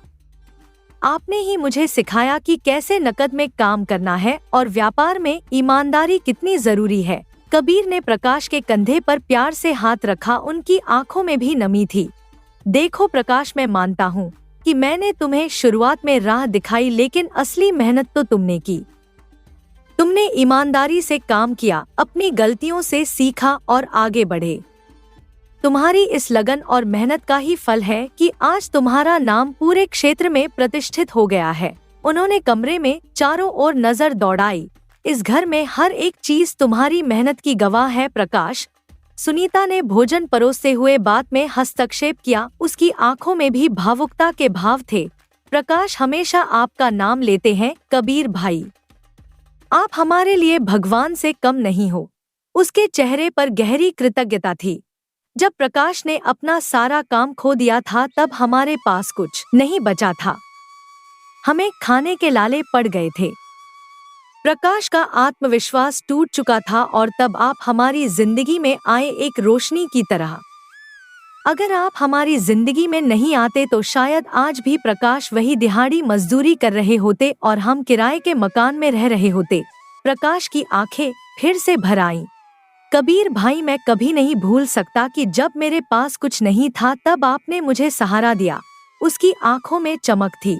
आप हमारी जिंदगी में किसी फरिश्ते से कम नहीं हैं। आपने हमें सिर्फ आर्थिक मदद ही नहीं दी, बल्कि हमें जीने का एक नया दृष्टिकोण दिया है। कबीर की आंखें भी नम हो गई थी। प्रकाश और सुनीता के शब्द उनके दिल को छू रहे थे। प्रकाश, कबीर ने आवेग से कहा, तुम्हारी सफलता ही मेरा इनाम है। मुझे अपार खुशी है कि मैं तुम्हारी मदद कर पाया और मुझे पूरा विश्वास है कि तुम भी किसी जरूरतमंद की मदद करके इस नेकी की परंपरा को आगे बढ़ाओगे। प्रकाश ने दृढ़ता से कहा, हाँ कबीर भाई, मैं आपसे वादा करता हूँ कि जैसे आपने मेरी मदद की, वैसे ही मैं भी किसी जरूरतमंद की मदद करूँगा। आपकी दी हुई सीख को मैं आगे बढ़ाऊंगा। आज भी दरियापुर गांव में प्रकाश का नाम बड़े सम्मान से लिया जाता है। लोग उसकी ईमानदारी और मेहनत की मिसाल देते हैं। उसके व्यापार से कई गरीब लोगों को रोजगार मिला है और गांव में एक नई आशा की किरण जगी है। प्रकाश अब भी कबीर भाई का बहुत बहुत आभार मानता है और कबीर भाई भी प्रकाश की सफलता पर गर्व महसूस करते हैं। उनका यह अनोखा रिश्ता दिखाता है कि इंसानियत, भाईचारा और आपसी सहयोग किसी भी धर्म, जाति या वर्ग से ऊपर है। प्रकाश की कहानी यह भी सिखाती है कि कभी कभी एक छोटी सी मदद और सही सलाह किसी की पूरी जिंदगी बदल सकती है। और सबसे महत्वपूर्ण बात कि इस दुनिया में अभी भी अच्छे लोग मौजूद हैं जो बिना किसी स्वार्थ के दूसरों की मदद करते हैं। ऐसे लोगों की वजह से ही हमारा समाज और हमारी दुनिया सुंदर है। जैसे कबीर ने प्रकाश की मदद की, वैसे ही प्रकाश ने अपना वादा निभाते हुए दूसरों की मदद शुरू कर दी। और इस तरह मदद और सहयोग की यह पवित्र कड़ी आगे बढ़ती रहती है, जो हमारे समाज को एक सूत्र में बांधती है और मजबूत बनाती है। उस शाम प्रकाश के घर में एक नए भविष्य की शुरुआत हुई, एक ऐसे भविष्य की जहां नेकी और ईमानदारी का मूल्य हमेशा रहता है, जहां मनुष्य की मदद करना सबसे बड़ा धर्म है और जहां कबीर और प्रकाश जैसे लोग अपने कर्मों से दुनिया को और सुंदर बनाते हैं। अगली कहानी। हिमालय की गोद में बसा शिवपुर, जहां हर सुबह सूरज की पहली किरण शिवजी के त्रिशूल को चूमकर आती और हर शाम उनके नीलकंठ की छाया में ढल जाती। पहाड़ों से घिरा यह छोटा सा गांव झरनों की कलकल, पक्षियों की चहचहाहट और ऋषियों मुनियों के आशीर्वाद से सराबोर था। नीले आकाश के नीचे हरे भरे खेतों के बीच, कच्ची पक्की गलियों में बसे मिट्टी के घरों के बीच एक प्राचीन शिव मंदिर गांव के केंद्र में ऐसे विराजमान था जैसे समूचे गांव का हृदय हो। इसी गांव की मिट्टी में खेलते कूदते दो बालक पवन और ऋषभ बड़े हुए। जन्म से अलग, किस्मत से अलग, लेकिन आत्मा से जुड़े हुए ऐसे दोस्त जिनकी मिसाल पूरा गांव देता। पवन छरहरा बदन, गेहुआ रंग, चमकदार काली आंखें और माथे पर हमेशा भस्म का त्रिपुंड। उसके पिता शिवपुर के पुजारी थे, लेकिन उनके असमय निधन के बाद पवन का जीवन संघर्षों से भर गया। माँ की प्यार भरी गोद में पला, फिर उसके भी चले जाने के बाद अकेला पड़ गया। शिवजी ही उसके माता पिता, भाई बंधु, सखा सहेली बन गए। हर सुबह शिवालय की पहली घंटी पवन के हाथों से ही बजती और हर शाम की आरती में उसकी मधुर आवाज ही गूंजती। हर हर महादेव, जय भोलेनाथ। उसके मुख से हर पल यही निकलता। ऐसा लगता जैसे शिवजी के नाम को ही सांसों में रच बस गया हो। ऋषभ लंबागड़ा, गोरा चिट्टा, सुडौल शरीर और आंखों में हमेशा एक चमक। उसके पिता गांव के पाठशाला के मुख्याध्यापक थे और माँ शिक्षिका थी। घर में किताबों का भंडार था, ज्ञान की नदियां बहती थी। ऋषभ पढ़ाई में तेज, खेल में आगे और हर काम में कुशल। उसके भीतर शहर जाकर कुछ बड़ा करने की अदम्य इच्छा थी। सपनों के पंख थे जो उसे दूर दूर तक ले जाना चाहते थे। इन दोनों की मित्रता प्रकृति का अनमोल वरदान थी। जहां पवन भक्ति और श्रद्धा का प्रतीक था, वहीं ऋषभ शक्ति और बुद्धि का। जहां पवन का हृदय कोमल था, वहीं ऋषभ का मस्तिष्क तीक्ष्ण। मानो दोनों मिलकर ही पूर्ण थे। सूरज की पहली लालिमा से लेकर चांदनी रात की आखिरी किरण तक दोनों साथ रहते। गांव के बाहर एक पुराना पीपल का पेड़ था, विशाल, घना और हजारों सालों की यादों से लदा हुआ। इसी पेड़ के नीचे एक बड़े से पत्थर पर बैठकर दोनों अक्सर बातें करते। गर्मियों की दोपहरी में छांव देता यह पेड़ बरसात में छतरी बन जाता और सर्दियों में ओस की बूंदों से नहलाता। एक शाम दोनों शिव मंदिर की सीढ़ियों पर बैठे थे। सूरज ढल रहा था और आकाश में सुनहरी, नारंगी, बैंगनी रंगों की अनूठी छटा बिखरी थी। हवा में गंध थी मिट्टी की, बारिश की और जीवन की। सुन पवन, ऋषभ ने गहरी सांस ली और एक छोटे से पत्थर को तालाब में उछालते हुए कहा, तुझे पता है मैंने क्या सोचा है? क्या? पवन ने अपनी भोली सी मुस्कान के साथ पूछा, जिसमें दुनिया भर का विश्वास था। अगर कभी हम में से किसी एक पर मुसीबत आए तो दूसरा हमेशा उसके साथ रहेगा, चाहे कुछ भी हो जाए। ऋषभ ने सपाट आवाज में कहा, लेकिन उसकी आंखों में एक अजीब सी चमक थी।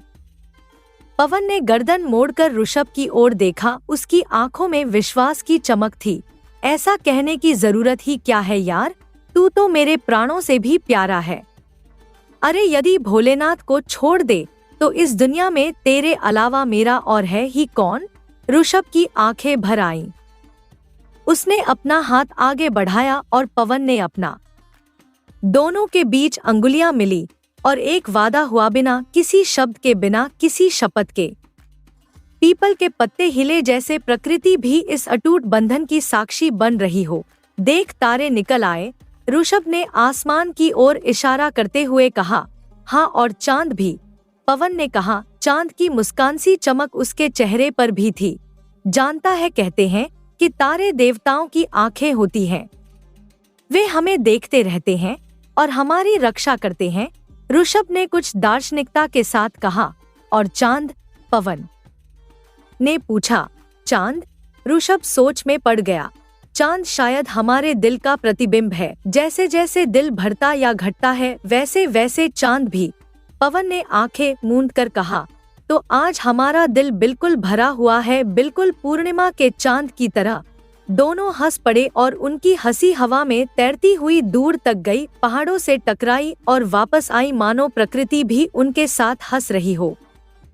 गांव के मुखिया राम सिंह यादव, जिनकी उम्र थी 55 की, मोटातगड़ा शरीर, चौड़ा माथा, घनी मूंछें और आंखों में चालाकी।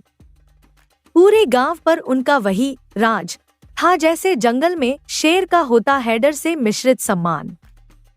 पवन और ऋषभ की दोस्ती उन्हें अंदर ही अंदर जलाती थी।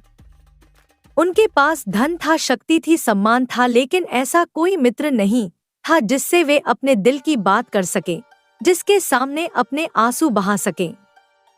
एक दोपहर जब दोनों दोस्त गांव के चौराहे से गुजर रहे थे, तभी मुखिया जी ने उन्हें अपनी खड़ाओं की आवाज से रोका। ओए, हमारे महान दोस्त कहाँ जा रहे हैं? उन्होंने व्यंग्यात्मक लहजे में अपनी मूंछों को ऐंठते हुए कहा, जैसे वे किसी बड़े क्रिकेट मैच के कमेंटेटर हों। पवन झेंप गया। उसका सहज स्वभाव हमेशा बड़ों का सम्मान करना था। बस यूं ही घूम रहे हैं मुखिया जी, उसने नम्रता से हाथ जोड़कर कहा। ऋषभ, जो थोड़ा अधिक साहसी था, सीधा खड़ा रहा। क्यों मुखिया जी, कोई काम है हमसे? उसने बिना किसी चापलूसी के पूछा। मुखिया की आंखों में एक अजीब सी चमक आई। काम? नहीं नहीं, हम क्या काम करेंगे तुम महान लोगों से? उन्होंने हंसते हुए कहा, लेकिन उनकी हंसी में कुछ ऐसा था जिससे लगता था कि वे अंदर से जल रहे हैं। तुम्हारे पास तो वो है जो मेरे पास नहीं, एक सच्चा दोस्त। पवन ने थोड़ा असहज महसूस किया। मुखिया जी, आपको भी ऐसे ही दोस्त मिलेंगे, उसने शांति से कहा। हाँ हाँ, मिलेंगे मिलेंगे, मुखिया ने हवा में हाथ हिलाते हुए कहा। लेकिन सुनो, इस दोस्ती पर बहुत घमंड मत करो। जिंदगी बड़ी अजीब है, कब क्या मोड़ ले ले कोई नहीं जानता। उन्होंने अपनी लाठी से धरती को कुरेदते हुए ऐसे कहा जैसे गहरा कुआं खोद रहे हों। कहीं ऐसा न हो कि यह दोस्ती एक दिन टूट जाए और तुम्हारा यह सारा घमंड चकनाचूर हो जाए। ऋषभ का चेहरा तमतमा गया। वह कुछ कहने ही वाला था कि पवन ने उसका हाथ पकड़ लिया। मुखिया जी, पवन ने धीरे से लेकिन दृढ़ता से कहा, आप हद में रहकर बात करें, समझे? फालतू में हमारी दोस्ती को नजर मत लगाइए। मुखिया ने एक तिरछी नजर डाली और उनके करीब आकर धीमे स्वर में, जैसे कोई रहस्य बता रहे हों, कहा, नजर तो लग ही चुकी है बच्चों, नजर तो लग ही चुकी है। उनके शब्द हवा में तैरते रहे। उनकी गूंज दोनों दोस्तों के कानों में घंटों तक बजती रही, जैसे कोई अशुभ शंख बज रहा हो, जिसकी आवाज से वक्त का पहिया भी थम जाए। लेकिन दोनों दोस्तों ने इन शब्दों को हवा में ऐसे उड़ा दिया जैसे किसी उड़ते हुए तिनके को। उनका विश्वास था कि उनकी दोस्ती किसी भी तूफान से मजबूत है, किसी भी नजर से परे है। ऐसे ही दिन गुजरते गए, हफ्ते महीनों में बदले और महीने सालों में। पवन और ऋषभ की किशोरावस्था युवावस्था में ढल गई। दोनों बड़े होते गए, लेकिन उनकी दोस्ती की जड़ें और भी गहरी होती गईं। जैसे पीपल का वह पेड़ जिसके नीचे वे अक्सर बैठते, हर साल और बड़ा और मजबूत होता गया। लेकिन जीवन का चक्र बड़ा विचित्र होता है। कभी कभी वह हमें वहां ले जाता है जहां हम जाना नहीं चाहते, कभी हमें अलग करता है उनसे जिनसे हम अलग होना नहीं चाहते। और फिर हमारा विश्वास, हमारा प्रेम, हमारी दोस्ती सबकी परीक्षा लेता है। ऋषभ के पिता को शहर में एक बड़े विद्यालय में बेहतर नौकरी मिल गई। पूरे परिवार को शहर जाना था। यह खबर पवन के लिए आकाश से बिजली गिरने जैसी थी। ऐसा लगा जैसे उसके जीवन का प्रकाश ही छिन गया हो। शरद ऋतु का एक सुहावना दिन था। हवा में हल्की सी ठंडक, पेड़ों की पत्तियों पर सुनहरी चमक और आकाश में दूर दूर तक फैले सफेद मखमली बादल। लेकिन पवन के लिए यह दिन काले बादलों से घिरा था, अंधकार से भरा था। जाने के एक दिन पहले दोनों मित्र अपने प्रिय स्थान पीपल के पेड़ के नीचे बैठे थे। हवा चल रही थी, पेड़ की शाखाएं हिल रही थी और पत्ते खड़खड़ा रहे थे, जैसे प्रकृति भी इस अलगाव पर दुखी हो। पवन की आंखें सूजी हुई थी, लाल और आंसुओं से भीगी। उसने रात भर नींद नहीं ली थी, बस अंधेरे में शिवजी से प्रार्थना करता रहा था कि यह सब एक बुरा सपना हो। तू चिंता मत कर पवन, ऋषभ ने उसके कंधे पर हाथ रखते हुए कहा। मैं हर महीने गांव आऊंगा और शहर भी क्या दूर है, बस कुछ घंटों का तो रास्ता है। पवन ने सिर झुकाए हुए आवाज को स्थिर रखने की कोशिश करते हुए कहा। मैं जानता हूँ ऋषभ, लेकिन फिर भी यह अंधकार जैसा लग रहा है। ऐसा महसूस हो रहा है जैसे सूरज ही मेरी जिंदगी से चला गया हो। ऋषभ ने मुस्कुराने की कोशिश की, हालांकि उसकी आंखें भी नम थी। अरे पगले, मैं कोई सूरज वूरज नहीं हूँ, मैं तो बस तेरा दोस्त हूँ और हमेशा रहूंगा। फिर उसने अपनी जेब से 2 छोटे छोटे शिवलिंग के पत्थर निकाले जो उसने नदी से चुने थे। देख, इन्हें मैंने कल ही नदी से चुना, एक तेरे लिए और एक मेरे लिए। जब भी हम एक दूसरे को याद करेंगे, इन्हें अपने पास रखेंगे तो ऐसा लगेगा जैसे हम साथ हों। पवन ने उस पत्थर को लिया और छाती से लगा लिया।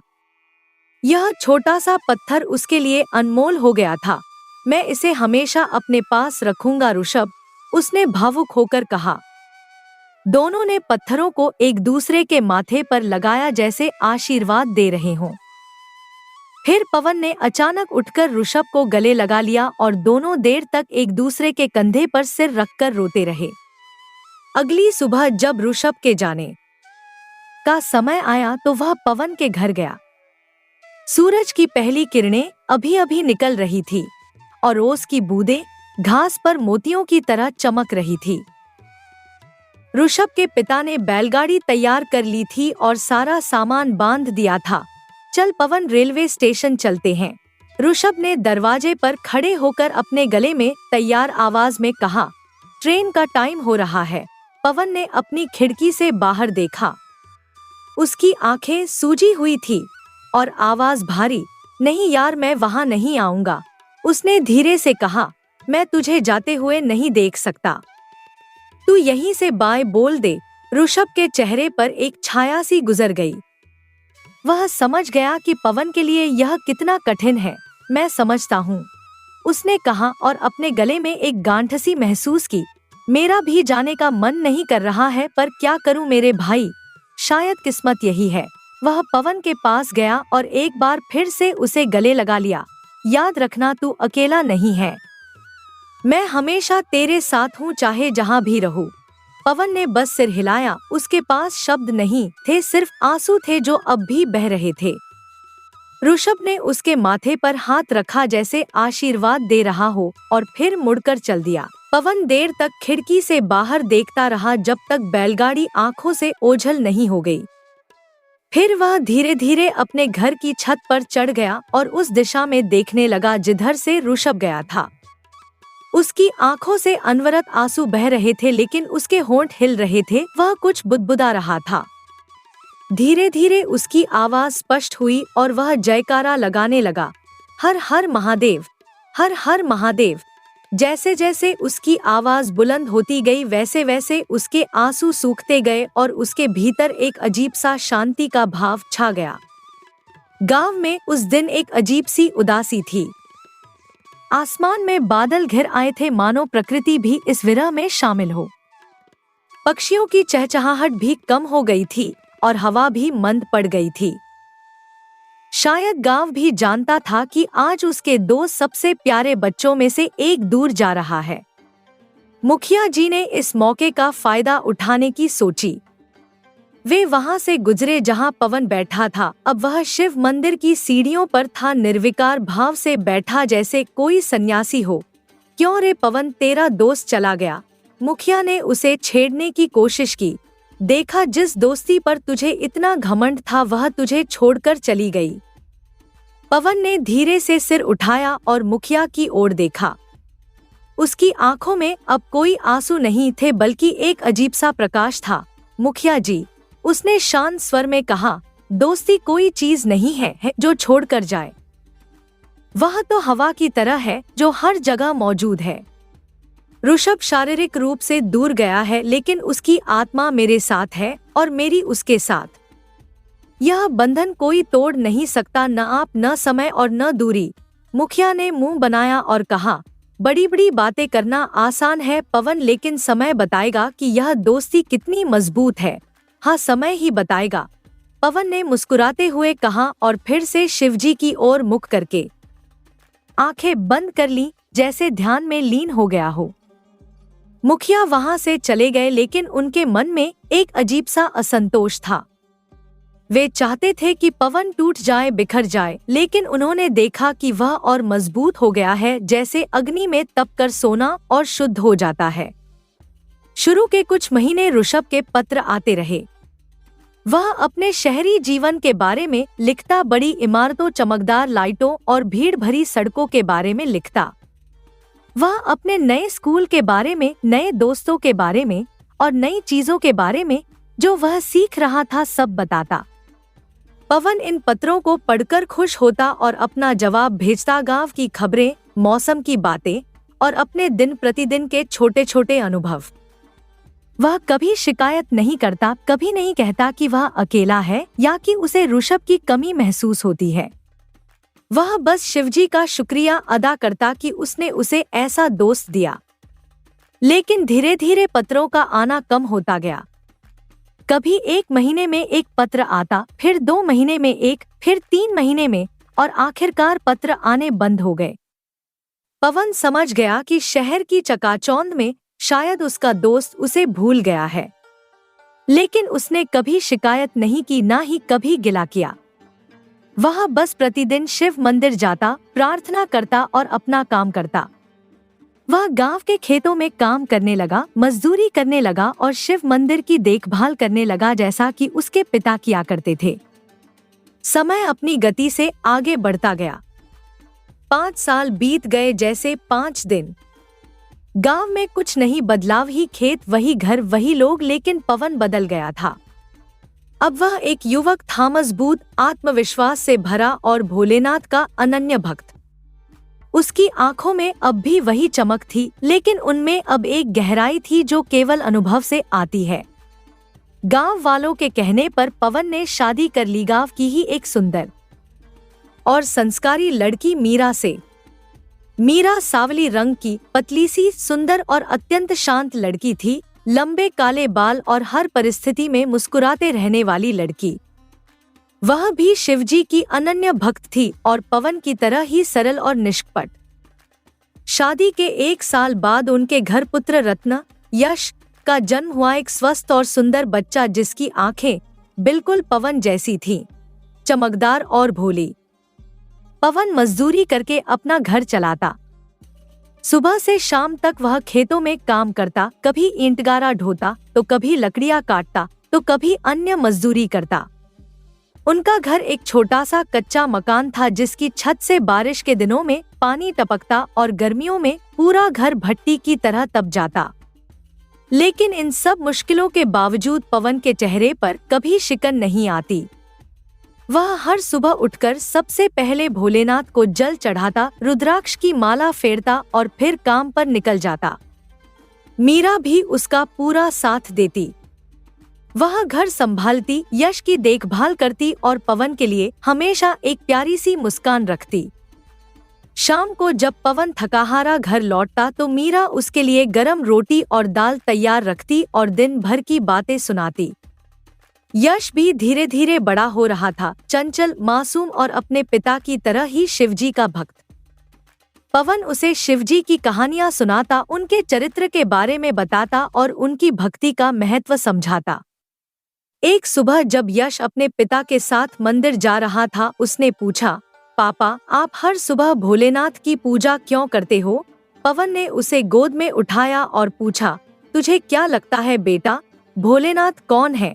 यश ने अपनी छोटी सी उंगलियों से अपनी नाक खुजलाई और बोला, भोलेनाथ तो भगवान हैं, सबके रक्षक, सबके माता पिता। पवन ने मुस्कुराते हुए कहा, बिल्कुल सही, और जो हमारी रक्षा करता है, हमारा पालन पोषण करता है, उसका धन्यवाद करना हमारा कर्तव्य नहीं है। यश ने बड़ी समझदारी से हाँ में सिर हिलाया।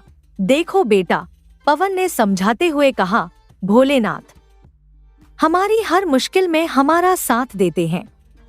वे हमें कभी अकेला नहीं छोड़ते, चाहे हमारे सभी दोस्त हमें छोड़ दें, सारा संसार मुंह मोड़ ले। यश ने आंखें फाड़कर पिता की ओर देखा, जैसे कोई गहरा रहस्य समझ रहा हो। पापा, क्या आपका कभी कोई दोस्त था जो आपको छोड़कर चला गया? उसने अचानक बच्चों की सहज जिज्ञासा से पूछा। पवन का चेहरा एक पल के लिए उतर गया, लेकिन फिर उसने मुस्कुराते हुए कहा, हाँ बेटा, मेरा एक दोस्त था ऋषभ। वह बहुत अच्छा था जैसे तू है, लेकिन उसे दूर जाना पड़ा शहर में। फिर वह आपसे मिलने कभी नहीं आया। यश ने आश्चर्य से पूछा। पवन ने गहरी सांस ली और कहा, नहीं बेटा, वह नहीं आया। शायद वह बहुत व्यस्त हो गया या शायद उसे हमारा गाँव अच्छा नहीं लगा।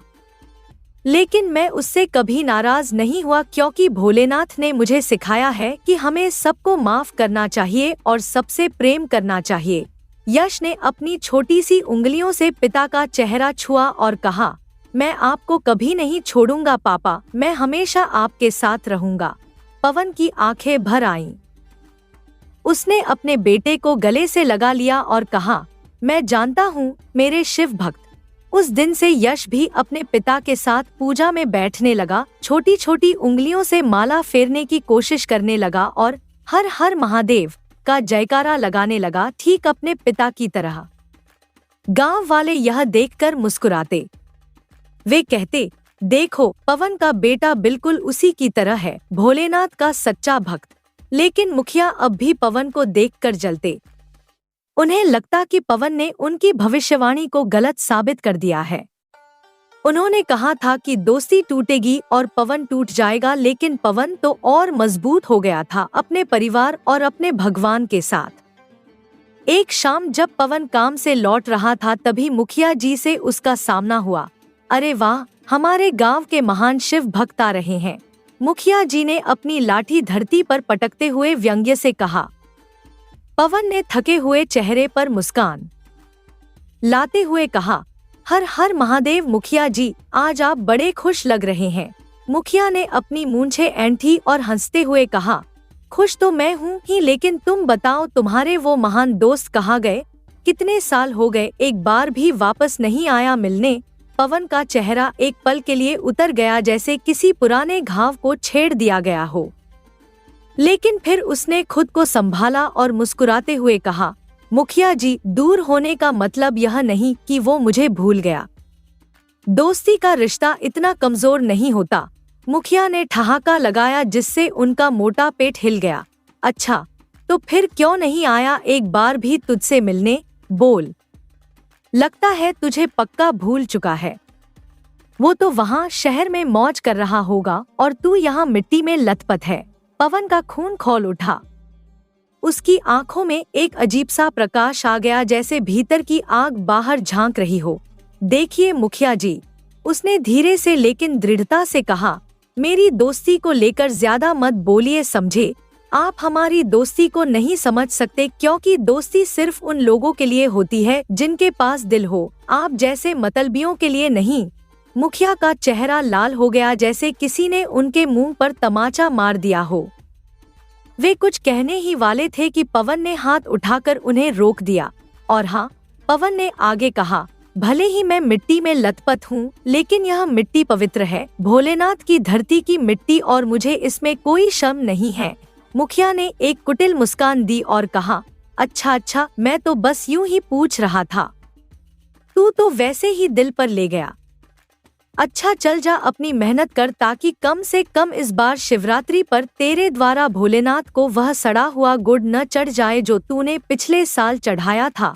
पवन का हाथ अनायास ही मुट्ठी में बदल गया। उसका मन किया कि मुखिया के मुंह पर एक मुक्का जड़ दे और उनका यह अहंकार चूर चूर कर दे। लेकिन फिर उसने शिवजी का नाम लिया, अपने आप को शांत किया और बिना जवाब दिए आगे बढ़ गया। पीछे मुखिया अब भी हंस रहे थे और उनकी हंसी हवा में गूंज रही थी, जैसे किसी अशुभ घटना का संकेत दे रही हो। समय की धारा में पवन, मीरा और यश का जीवन बहता रहा, कभी धीमे कभी तेज, लेकिन हमेशा आगे बढ़ते हुए। यश अब 5 साल का हो गया था और स्कूल जाने लगा था। मीरा गांव की महिलाओं को सिलाई सिखाकर कुछ पैसे कमाने लगी थी और पवन अपनी मेहनत से अपना परिवार चला रहा था। शिवपुर गांव में शिवरात्रि की तैयारियां जोरों पर थी। हर घर से तुलसी और बेलपत्र इकट्ठा किए जा रहे थे, मंदिर की साफ सफाई हो रही थी और शिव बारात के लिए सज-धज की तैयारियां चल रही थी। शिवरात्रि गांव का सबसे बड़ा त्योहार था। इस दिन शिवजी के भक्त उपवास रखते, पूरे दिन पूजा पाठ करते और शाम को शिव बारात निकालते, जिसमें गांव के बच्चे विभिन्न देवी देवताओं का रूप धारण करके सजते और पूरे गांव में घूमते। पवन भी हर साल शिवरात्रि पर विशेष पूजा करने के लिए अपनी पूरी कमाई का एक हिस्सा भोलेनाथ के प्रसाद के लिए बचाकर रखता। शिवरात्रि से एक हफ्ता पहले एक सुबह जब पवन अपने दरवाजे पर बैठा अपने जूते ठीक कर रहा था, तभी यश भागता हुआ आया। पापा, पापा, वह चिल्लाते हुए आया। उसकी आंखें उत्साह से चमक रही थी। मैं इस बार शिव बारात में भगवान शिव बनूंगा। पवन ने मुस्कुराते हुए अपने बेटे को गोद में उठाया और पूछा, अच्छा, और यह फैसला किसने किया मेरे शिव भक्त? स्कूल में मास्टर जी ने। उन्होंने कहा कि मैं सबसे अच्छा शिव बनूंगा क्योंकि मैं हर हर महादेव सबसे जोर से बोल सकता हूँ। यश ने अपनी छोटी सी छाती फुलाते हुए गर्व से बताया। पवन हंस पड़ा और उसके बालों में हाथ फेरते हुए कहा, बिल्कुल सही, मेरा बेटा तो सबसे अच्छा शिव बनेगा क्योंकि उसके दिल में भोलेनाथ बसते हैं। यश खुशी से उछल पड़ा और फिर अचानक गंभीर होकर पूछा, पापा, शिव कैसे दिखते हैं? मुझे उनकी तरह ही दिखना है। पवन ने उसे अपने सामने बिठाया और समझाते हुए कहा, शिवजी त्रिलोक के नाथ हैं बेटा। वे सफेद भस्म से लिपटे रहते हैं, गले में सर्प धारण करते हैं, माथे पर चंद्रमा है और जटाओं से गंगा बहती है। वे एक हाथ में त्रिशूल रखते हैं और दूसरे हाथ में डमरू जिसकी आवाज से सृष्टि का नाद होता है। यश की आंखें चमक उठीं जैसे उसके सामने साक्षात शिवजी खड़े हों। और पापा, वे क्या करते हैं? वे किसी से लड़ते हैं? पवन ने प्यार से उसके गाल पर हाथ फेरा और कहा, नहीं बेटा, शिवजी प्रेम के देवता हैं। वे तांडव नृत्य करते हैं जिससे सृष्टि का संतुलन बना रहता है। वे योगी हैं जो ध्यान में लीन रहते हैं और हाँ, जब बुराई बहुत बढ़ जाती है तब वे उसका नाश करते हैं ताकि अच्छाई फिर से पनप सके। यश ने अपनी छोटी सी उंगलियों से पिता का चेहरा छुआ और बोला, पापा, मैं भी शिवजी की तरह बनूंगा जो प्रेम करता है और बुराई से लड़ता है। पवन की आंखें भर आईं। उसने अपने बेटे को गले से लगा लिया और धीरे से कहा, हाँ मेरे राजा, तू जरूर बनेगा। जिस दिन यश ने यह खबर सुनाई, उसी शाम पवन ने मीरा से कहा, मीरा, इस बार शिवरात्रि पर हम भोलेनाथ को कुछ खास प्रसाद चढ़ाएंगे। आखिर हमारा बेटा उनका रूप धारण करने वाला है। मीरा ने मुस्कुराते हुए कहा, हाँ जी, सब तैयारी हो जाएगी। यश के लिए विशेष वस्त्र बनाने होंगे और आपको भी अच्छा सा गुड़ और भांग का प्रसाद लाना होगा। पवन ने हामी भरी और कहा, हाँ, इस बार कोई कमी नहीं रहेगी। भोलेनाथ की कृपा से हम अच्छा सा प्रसाद चढ़ाएंगे। अगले कुछ दिनों में पवन ने अतिरिक्त मेहनत की, अधिक घंटे काम किया ताकि वह शिवरात्रि के लिए अच्छा सा गुड़ और भांग खरीद सके। मीरा ने यश के लिए विशेष वस्त्र बनाए, सफेद धोती, ऊपर लपेटने के लिए बाघंबर और सिर के लिए जटाएं जिन्हें उसने पुराने सूती कपड़ों से बनाया। शिवरात्रि के एक दिन पहले जब पवन शाम को काम से लौट रहा था, उसने देखा कि उसके घर के सामने एक भीड़ जमा है। उसका दिल धड़क उठा, उसे लगा कि कोई अनहोनी हो गई है। वह भागता हुआ घर पहुंचा और भीड़ को चीरते हुए अंदर घुसा। वहां उसने देखा कि मीरा और यश ठीक हैं, लेकिन यश रो रहा है और मीरा उसे सांत्वना दे रही है। क्या हुआ? पवन ने यश को गले से लगाया और हांफते हुए पूछा। मीरा ने आंखें पोंछते हुए बताया, मुखिया जी के बेटे राहुल ने स्कूल में कहा है कि यश शिव नहीं बन सकता क्योंकि उसके घर में पैसे नहीं हैं अच्छे कपड़े और सामान खरीदने के लिए। उसने कहा कि वह खुद शिव बनेगा क्योंकि उसके पिता गांव के मुखिया हैं। पवन का चेहरा क्रोध से लाल हो गया। यह मुखिया हमेशा, वह अपने हाथों को मुट्ठियों में बदलते हुए बुदबुदाया, लेकिन फिर उसने यश की ओर देखा जो बुरी तरह रो रहा था। उसका क्रोध पिघल गया। उसने यश को गोद में उठाया और प्यार से उसके आंसू पोंछते हुए कहा, सुन मेरे राजा, क्या तुझे पता है असली शिवजी कैसे दिखते हैं? यश ने सिसकते हुए कहा, कैसे पापा? असली शिवजी बाहर से नहीं अंदर से सुंदर होते हैं बेटा। पवन ने अपने बेटे के दिल पर हाथ रखते हुए समझाया। उनके पास बाहरी दिखावे के लिए कुछ नहीं होता, महल न महंगे कपड़े न सोने के गहने। वे तो हिमालय पर बैठे ध्यान लगाते हैं, बर्फ की चादर ओढ़े और सर्पों को गले में लपेटे। यश ने अपनी आंखें पोंछी और ध्यान से सुनने लगा। असली शिवजी वह है जिसके दिल में प्रेम है, जिसके मन में शांति है और जिसकी आत्मा में सच्चाई है। पवन ने आगे कहा, और मेरा बेटा मेरा यश उसके दिल में प्रेम है, उसके मन में शांति है और उसकी आत्मा में सच्चाई है। इसलिए चाहे जो हो जाए मेरा बेटा ही असली शिव है। यश की आंखों में अब चमक आ गई थी। सच पापा, मैं असली शिव हूँ। हाँ मेरे राजा, पवन ने मुस्कुराते हुए कहा, और कल हम तुझे सबसे सुंदर शिव बनाएंगे, ऐसा शिव जिसे देखकर सब कहेंगे, वाह यह तो साक्षात भोलेनाथ लग रहा है। यश खुशी से उछल पड़ा और अपने पिता को गले लगा लिया।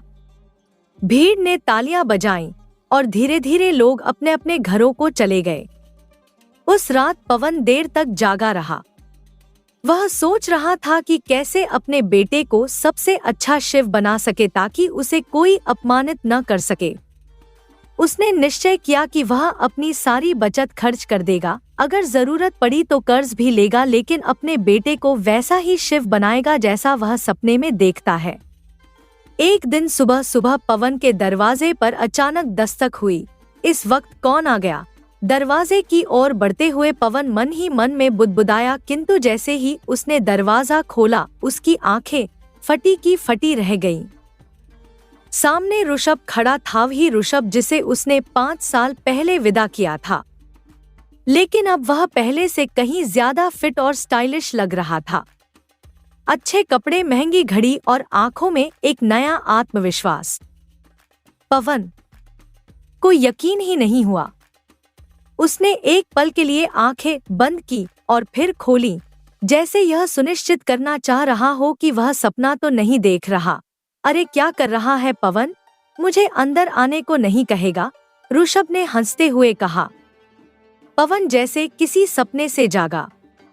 उसने आगे बढ़कर ऋषभ को जोर से गले लगा लिया। उसकी आंखें खुशी से लबालब भर गईं। अरे तू सचमुच आ गया, मुझे लगा मैं सपना देख रहा हूँ। पवन की आवाज भावनाओं के बोझ से भारी हो गई थी। ऋषभ ने भी उसे गले से लगाया और कहा, सपना नहीं हकीकत है भाई। बहुत दिन हो गए थे तुझसे मिले हुए। पवन ने उसे अंदर बुलाया और अपनी साधारण सी चारपाई पर बैठाया। फिर अपनी पत्नी मीरा और बेटे यश से उसका परिचय करवाया। यह है मेरा दोस्त ऋषभ, जिसके बारे में मैं हमेशा बातें करता रहता हूँ, पवन ने गर्व से कहा। मीरा ने हाथ जोड़कर नमस्ते किया और कहा, बहुत सुना है आपके बारे में, आज देख भी लिया। पवन तो दिन रात आपकी ही बातें करते हैं। यश ने उत्साह से आगे बढ़कर कहा, हाँ चाचू, पापा कहते हैं कि आप उनके सबसे अच्छे दोस्त हैं। ऋषभ मुस्कुराया और यश के सिर पर हाथ फेरते हुए कहा, और मैं भी सबसे कहता हूँ कि पवन मेरा सबसे अच्छा दोस्त है। पवन के परिवार से मिलकर ऋषभ बहुत खुश हुआ, लेकिन जब उसने चारों ओर नजर दौड़ाई, पकती हुई छत, मिट्टी की दीवारें, एक छोटा सा घर जिसमें बमुश्किल एक कमरा और एक रसोई थी, तो उसके दिल को गहरा धक्का लगा। पवन की गरीबी देखकर उसकी आंखें नम हो गईं। अच्छा यह बता तू क्या कर रहा है आजकल? पवन ने ऋषभ से पूछा और तभी उसकी नजर उसकी महंगी घड़ी पर पड़ी। ऋषभ ने एक गहरी सांस ली और बोला, अरे यार, मैं एक बड़ी कंपनी में काम करता हूँ, अच्छी खासी सैलरी है, सब बढ़िया चल रहा है। जय हो भोलेनाथ, मेरा दोस्त तो बड़ा आदमी बन गया, मुझे तुझ पर गर्व है भाई। पवन के चेहरे पर एक प्यारी सी मुस्कान थी जिसमें अपने दोस्त के लिए निस्वार्थ खुशी झलक रही थी। पवन तो अपने दोस्त की तरक्की की बात सुनकर खुश था, लेकिन ऋषभ का मन भारी हो गया। वह सोचने लगा कि उसका दोस्त इतनी गरीबी में जी रहा है और उसने खुद इतनी ऊंचाइयां छू ली हैं। उसके मन में एक अपराध बोध उभरा। वह पवन की मदद करना चाहता था, इसलिए उसने अपनी जेब से कुछ पैसे निकाले और पवन की ओर बढ़ाए। देख पवन, दोस्ती में कोई छोटा बड़ा नहीं होता, ये पैसे रख ले, तेरे काम आएंगे यार, ऋषभ ने विनम्रता से कहा। पवन के चेहरे का रंग बदल गया। उसकी आंखों में आत्मसम्मान की एक अलग ही चमक आ गई। अरे क्या कर रहा है तू? मैं कोई भीख नहीं मांग रहा। उसकी आवाज में थोड़ी कड़वाहट थी। ऋषभ ने फौरन अपना हाथ खींचा और कहा, अरे भाई, यह भीख नहीं है, दोस्त की तरफ से एक मदद है यार। पवन ने दृढ़ता से सिर हिलाया और कहा, सुन, मैं गरीब जरूर हूँ लेकिन खुददार भी हूँ। मैं अपनी मेहनत से घर चला सकता हूँ, चाहे जितनी मुश्किलें आए। दोस्ती का मतलब पैसे लेना देना नहीं होता, समझा। ऋषभ को अपनी गलती का एहसास हुआ। उसने फौरन माफी मांगी और पैसे वापस अपनी जेब में रख लिए। रात भर दोनों दोस्त पुरानी यादें ताजा करते रहे। बचपन की शरारतें, स्कूल के दिन, मंदिर में चोरी छिपे प्रसाद खाना, नदी में तैरना सीखना, हर पल हर किस्सा याद किया। अगली सुबह ऋषभ ने बताया कि वह सिर्फ एक दिन के लिए आया था और उसे आज ही वापस भी जाना होगा। यार, मुझे एक जरूरी मीटिंग है जिसे मैं मिस नहीं कर सकता, लेकिन अगली बार ज्यादा दिनों के लिए आऊंगा पक्का, ऋषभ ने अपना बैग उठाते हुए कहा। पवन के चेहरे पर फिर वही उदासी छा गई जो 5 साल पहले छाई थी, लेकिन इस बार वह पहले से ज्यादा मजबूत था। उसने अपने दोस्त को गले लगाया और कहा, ठीक है यार, अपना ख्याल रखना, और हाँ, अगली बार जल्दी आना। ऋषभ गया और पवन फिर से अपनी रोजमर्रा की जिंदगी में व्यस्त हो गया। अगली सुबह शिवरात्रि का दिन आया। सूरज की पहली किरणों के साथ ही पूरा गांव जाग गया था। हर घर से धूप की सुगंध आ रही थी, मंदिर की घंटियां बज रही थी और हर हर महादेव के जयकारे गूंज रहे थे। पवन, मीरा और यश ने सुबह सुबह स्नान करके शुद्ध वस्त्र पहने और मंदिर पहुंचे। उन्होंने भोलेनाथ का जलाभिषेक किया, बेलपत्र चढ़ाए और पवन ने अपनी पूरी बचत से खरीदा गया विशेष गुड़ और भांग का प्रसाद अर्पित किया। हे भोलेनाथ, आप हमेशा हमारा साथ देते हैं, आज हम आपको अपने हृदय से धन्यवाद देते हैं। पवन ने आंखें बंद करके प्रार्थना की, आज मेरा बेटा आपका रूप धारण करेगा, कृपया उसे अपना आशीर्वाद दे ताकि वह आपके गुणों को अपने जीवन में उतार सके। मंदिर से लौटकर वे यश को शिव के रूप में सजाने लगे। मीरा ने उसे सफेद धोती पहनाई, ऊपर बाघंबर लपेटा और उसके सिर पर जटाएं लगाईं। पवन ने उसके पूरे शरीर पर भस्म लगाई, माथे पर त्रिपुंड बनाया और गले में रुद्राक्ष की माला पहनाई जो उसकी अपनी थी, उसके पिता से मिली हुई। जब यश तैयार हुआ तो वह बिल्कुल छोटे शिवजी जैसा लग रहा था। उसकी आंखों में एक अलग ही चमक थी, जैसे साक्षात भोलेनाथ ने उसमें प्रवेश कर लिया हो।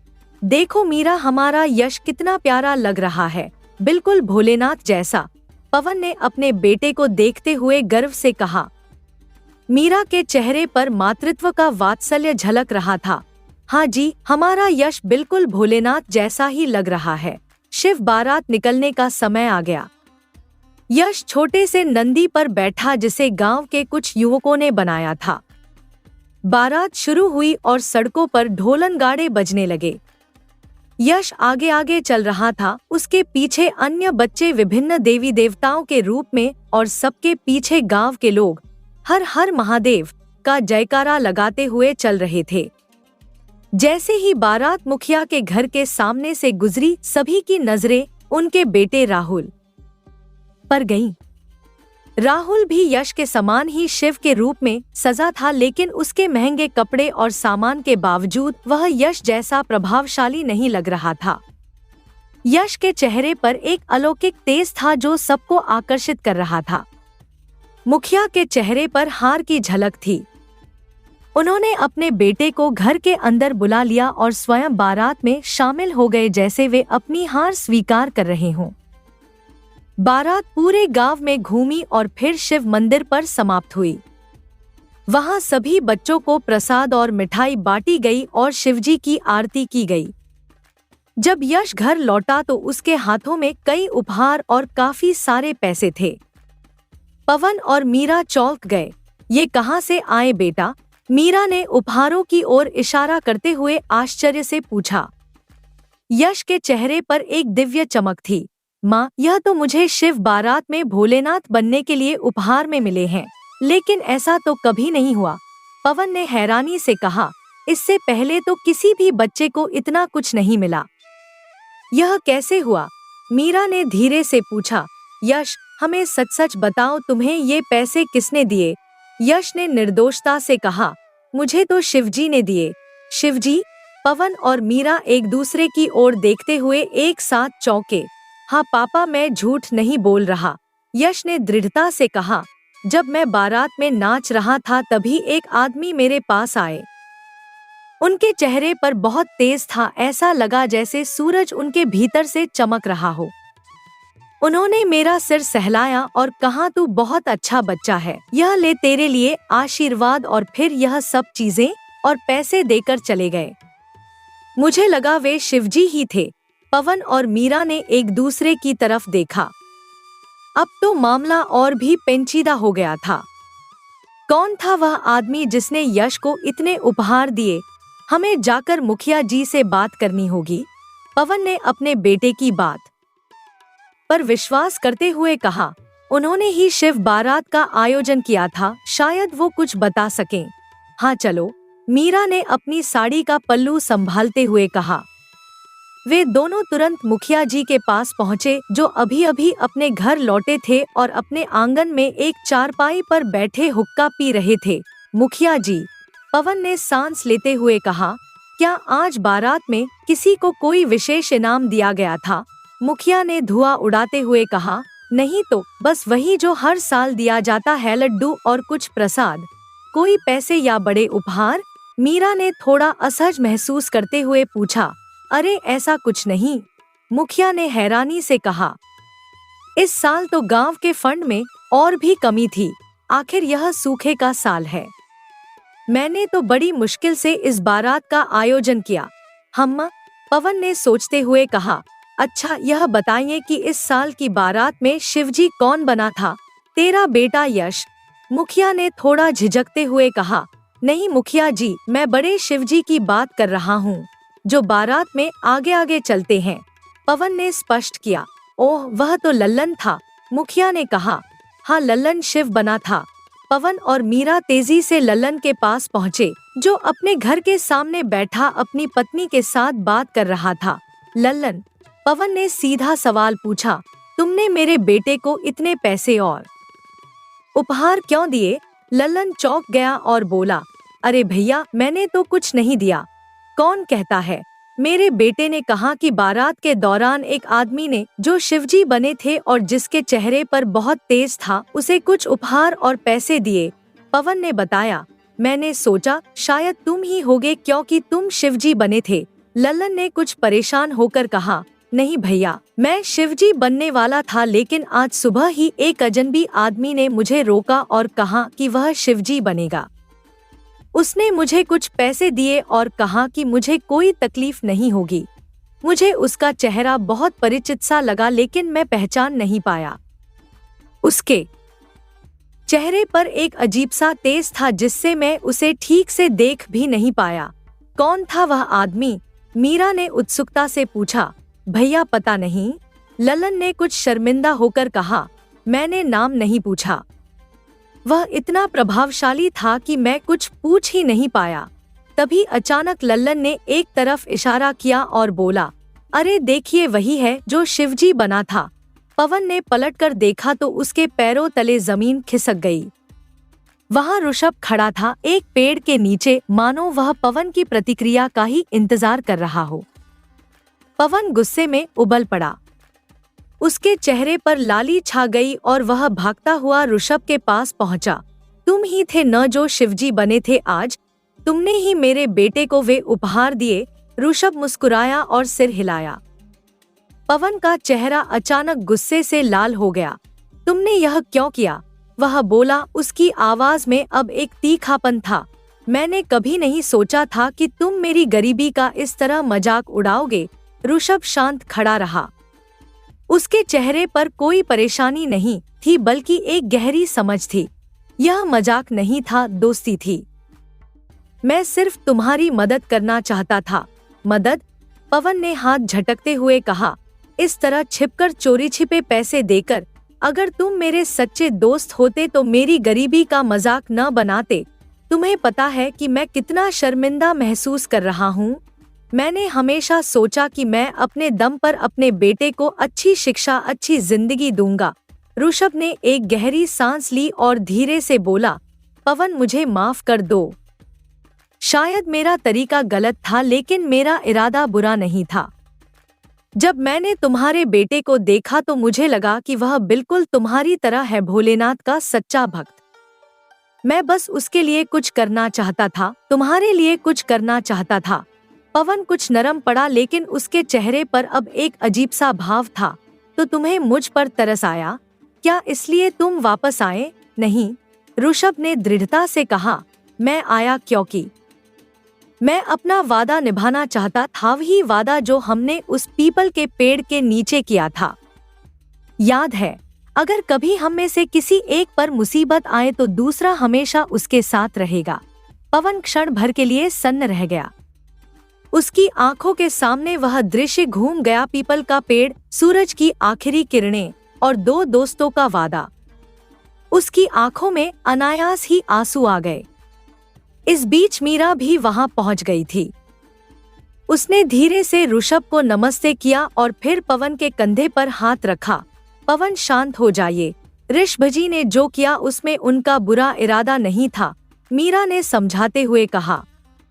ऋषभ ने पवन के कंधे पर हाथ रखा और शांति से कहा, पवन तो बताओ तुम्हें क्या चाहिए? अपनी गरीबी को गले लगाकर रखना या उसे दूर करने का कोई तरीका ढूंढना? यह सवाल पवन के दिल में गहरे तक उतर गया। वह एकदम शांत हो गया, जैसे उसके अंदर का तूफान थम गया हो। मीरा ने भी पवन को समझाते हुए कहा, पवन, ऋषभजी सही कह रहे हैं, आपको इसे गलत नजरिए से नहीं देखना चाहिए। अगर भोलेनाथ ने हमारे लिए मदद भेजी है तो हमें उसे स्वीकार करना चाहिए। पवन ने मीरा की ओर देखा, फिर ऋषभ की ओर और फिर आसमान की ओर, जैसे खुद भोलेनाथ से पूछ रहा हो। धीरे धीरे उसके चेहरे पर एक नया निश्चय झलका। फिर उसने धीरे से सिर उठाया और बोला, ठीक है, मैं अपनी मेहनत से अपनी हालत सुधारना चाहता हूँ और मेरे पास एक बेहतरीन बिजनेस आइडिया है। ऋषभ की आंखों में उत्सुकता जाग उठी। बोल, क्या आइडिया है? पवन ने अपनी बात शुरू की। उसकी आवाज में अब एक नई ऊर्जा थी। हमारे गांव में हर दिन लोग शहर जाकर दूध बेचते हैं, लेकिन वहां उन्हें अच्छा दाम नहीं मिलता। बीच में दलाल भी सारा मुनाफा खा जाते हैं। पवन ने जोश से बताना शुरू किया, मैं सोच रहा था कि मैं यहाँ एक डेयरी खोलूंगा जहाँ दूध, दही, पनीर और घी बनाया जाएगा। गांव वालों को शहर नहीं जाना पड़ेगा और हम सीधा ग्राहकों तक ताजा सामान पहुंचाएंगे। ऋषभ के चेहरे पर एक चमक आई। उसने पवन के कंधे पर हाथ रखा और कहा, अरे वाह, यह तो शानदार आइडिया है, लेकिन इसे शुरू करने के लिए पैसे चाहिए होंगे और तुम तो मेरी मदद लोगे नहीं। पवन ने सिर झुका लिया, उसके चेहरे पर शर्मिंदगी थी। ऋषभ ने मुस्कुराते हुए कहा, ठीक है, तुम भीख नहीं लोगे लेकिन कर्ज तो लोगे। कर्ज? पवन ने चौंक कर पूछा। हाँ, मैं तुम्हें पैसे उधार देता हूँ। जब तुम्हारा बिजनेस चलने लगे तब लौटा देना, ऋषभ ने प्रेम से कहा। पवन के चेहरे पर धीरे धीरे मुस्कान आने लगी। ठीक है, मैं कर्ज लूंगा, लेकिन सिर्फ इसी शर्त पर कि मैं इसे पूरा चुका दूंगा। हाँ, मैं पूरा ब्याज भी लेकर रहूंगा मेरे दोस्त, ऋषभ ने हंसते हुए कहा और दोनों ने एक दूसरे को गले लगा लिया। मीरा की आंखों में खुशी के आंसू थे। वह समझ गई थी कि यह वही दोस्ती थी जिसके बारे में पवन हमेशा बात करता था, बिना शर्त के, बिना स्वार्थ के, एकदम सच्ची और पवित्र। पवन ने ऋषभ से पैसे लिए और डेयरी खोलने की तैयारियों में जुट गया। ऋषभ 2 दिन और रुका, पवन को बिजनेस प्लान बनाने में मदद की और फिर वापस शहर चला गया, इस वादे के साथ कि वह जल्द ही लौटेगा। गांव के कई लोग पवन के साथ आ गए। कुछ ने अपने दूध की सप्लाई देने का वादा किया तो कुछ ने अपनी मेहनत का। देखते ही देखते शिव डेयरी नाम से पवन का व्यापार शुरू हो गया। शुरुआत में कई चुनौतियां आईं। कई बार तो ऐसा लगा जैसे सब कुछ बिखर जाएगा, लेकिन पवन ने हिम्मत नहीं हारी। हर सुबह भोलेनाथ की पूजा करके अपने परिवार और मित्र का आशीर्वाद लेकर वह काम पर निकलता। 6 महीने बीत गए। शिव डेयरी की पहचान दूर दूर तक फैल गई। शहर में भी लोग अब पवन के दही और पनीर की तारीफ करने लगे। धीरे धीरे पवन की आर्थिक स्थिति में सुधार आने लगा। उसने अपने कच्चे घर को पक्का बनवाया, यश को अच्छे स्कूल में भेजा और मीरा के लिए नए कपड़े और गहने खरीदे। मुखिया जी, जो हमेशा पवन का मजाक उड़ाते थे, अब उसकी तारीफ करने लगे थे। देखो हमारे पवन ने कैसा कमाल कर दिखाया। भोलेनाथ की कृपा है, भोलेनाथ की, वे गाँव वालों से कहते। एक दिन पवन ने ऋषभ को पैसे वापस करने के लिए फोन लगाया। तुम्हारी वजह से मेरा काम बहुत चल गया यार, बहुत बहुत धन्यवाद, पवन ने फोन पर कहा। उसकी आवाज में खुशी और गर्व था। अब अपने पैसे वापस ले लो भाई। फोन के दूसरी ओर से ऋषभ की आवाज आई। यार मेरे पैसे, तुमने पैसे लिए ही कहाँ थे? उसके बाद मैं तो चला गया था। पवन चौंक गया। अरे तुम भूल गए क्या? तुम शिवजी बने थे और तुमने मेरे बेटे को पैसे दिए थे और फिर डेयरी खोलने के लिए तुमने मुझे उधार लेने के लिए राजी किया था। अरे यार तुम्हें कोई गलतफहमी हुई है, ऋषभ ने कहा। उसकी आवाज में थोड़ी हैरानी थी। मैं तो उसी दिन तुमसे मिलकर लौट गया था, मुझे एक जरूरी मीटिंग में जाना था, याद है? पवन का दिमाग घूम गया। उसने हकलाते हुए कहा, अच्छा मैं बाद में बात करता हूँ, अभी थोड़ा काम है। उसने फोन रख दिया और चौंकते हुए सोचने लगा कि आखिर वो शिवजी बना इंसान था कौन। पवन अपने घर के आंगन में बैठा था, सूरज ढल रहा था और उसका मन उथल पुथल से भरा था।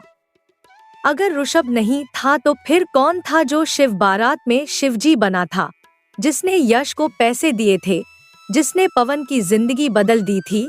तभी अचानक एक मंद मधुर आकाशवाणी हुई जिसे केवल पवन ही सुन सकता था। वो स्वयं हम थे पवन।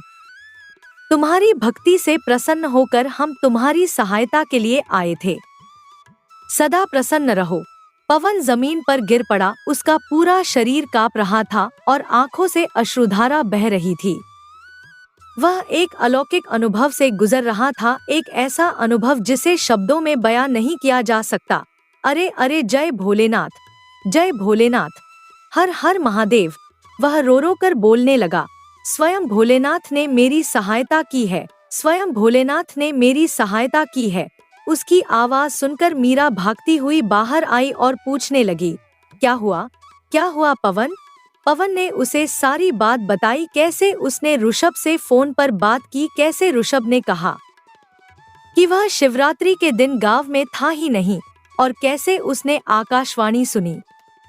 मीरा को भी विश्वास नहीं हुआ, लेकिन फिर उसने पवन के चेहरे पर एक अलौकिक आभा देखी, एक ऐसी चमक जो किसी भी साधारण व्यक्ति के चेहरे पर नहीं होती। उसे यकीन हो गया कि कुछ अलौकिक जरूर हुआ है। हे भोलेनाथ, आपकी कृपा अपरंपार है। मीरा ने भी आंखें बंद करके प्रार्थना की। इस घटना के बाद पवन और भी ज्यादा भक्तिभाव से भोलेनाथ की पूजा करने लगा। उसका व्यापार दिन दुगनी और रात चौगुनी तरक्की करने लगा। उसने गांव में शिव मंदिर के पास ही शिव जी के नाम से एक भंडारा खुलवाया, जहां रोज सुबह शाम शिव जी की आरती होती और उसके बाद गरीबों और जरूरतमंदों को भोजन प्रदान किया जाता। एक दिन जब वह अपनी डेयरी पर बैठा हिसाब किताब देख रहा था, तभी मुखिया जी अचानक वहां आए। पवन भाई, तुम्हारे सामने मुझे अपनी गलती मानने में शर्म नहीं है, मुखिया ने विनम्रता से कहा।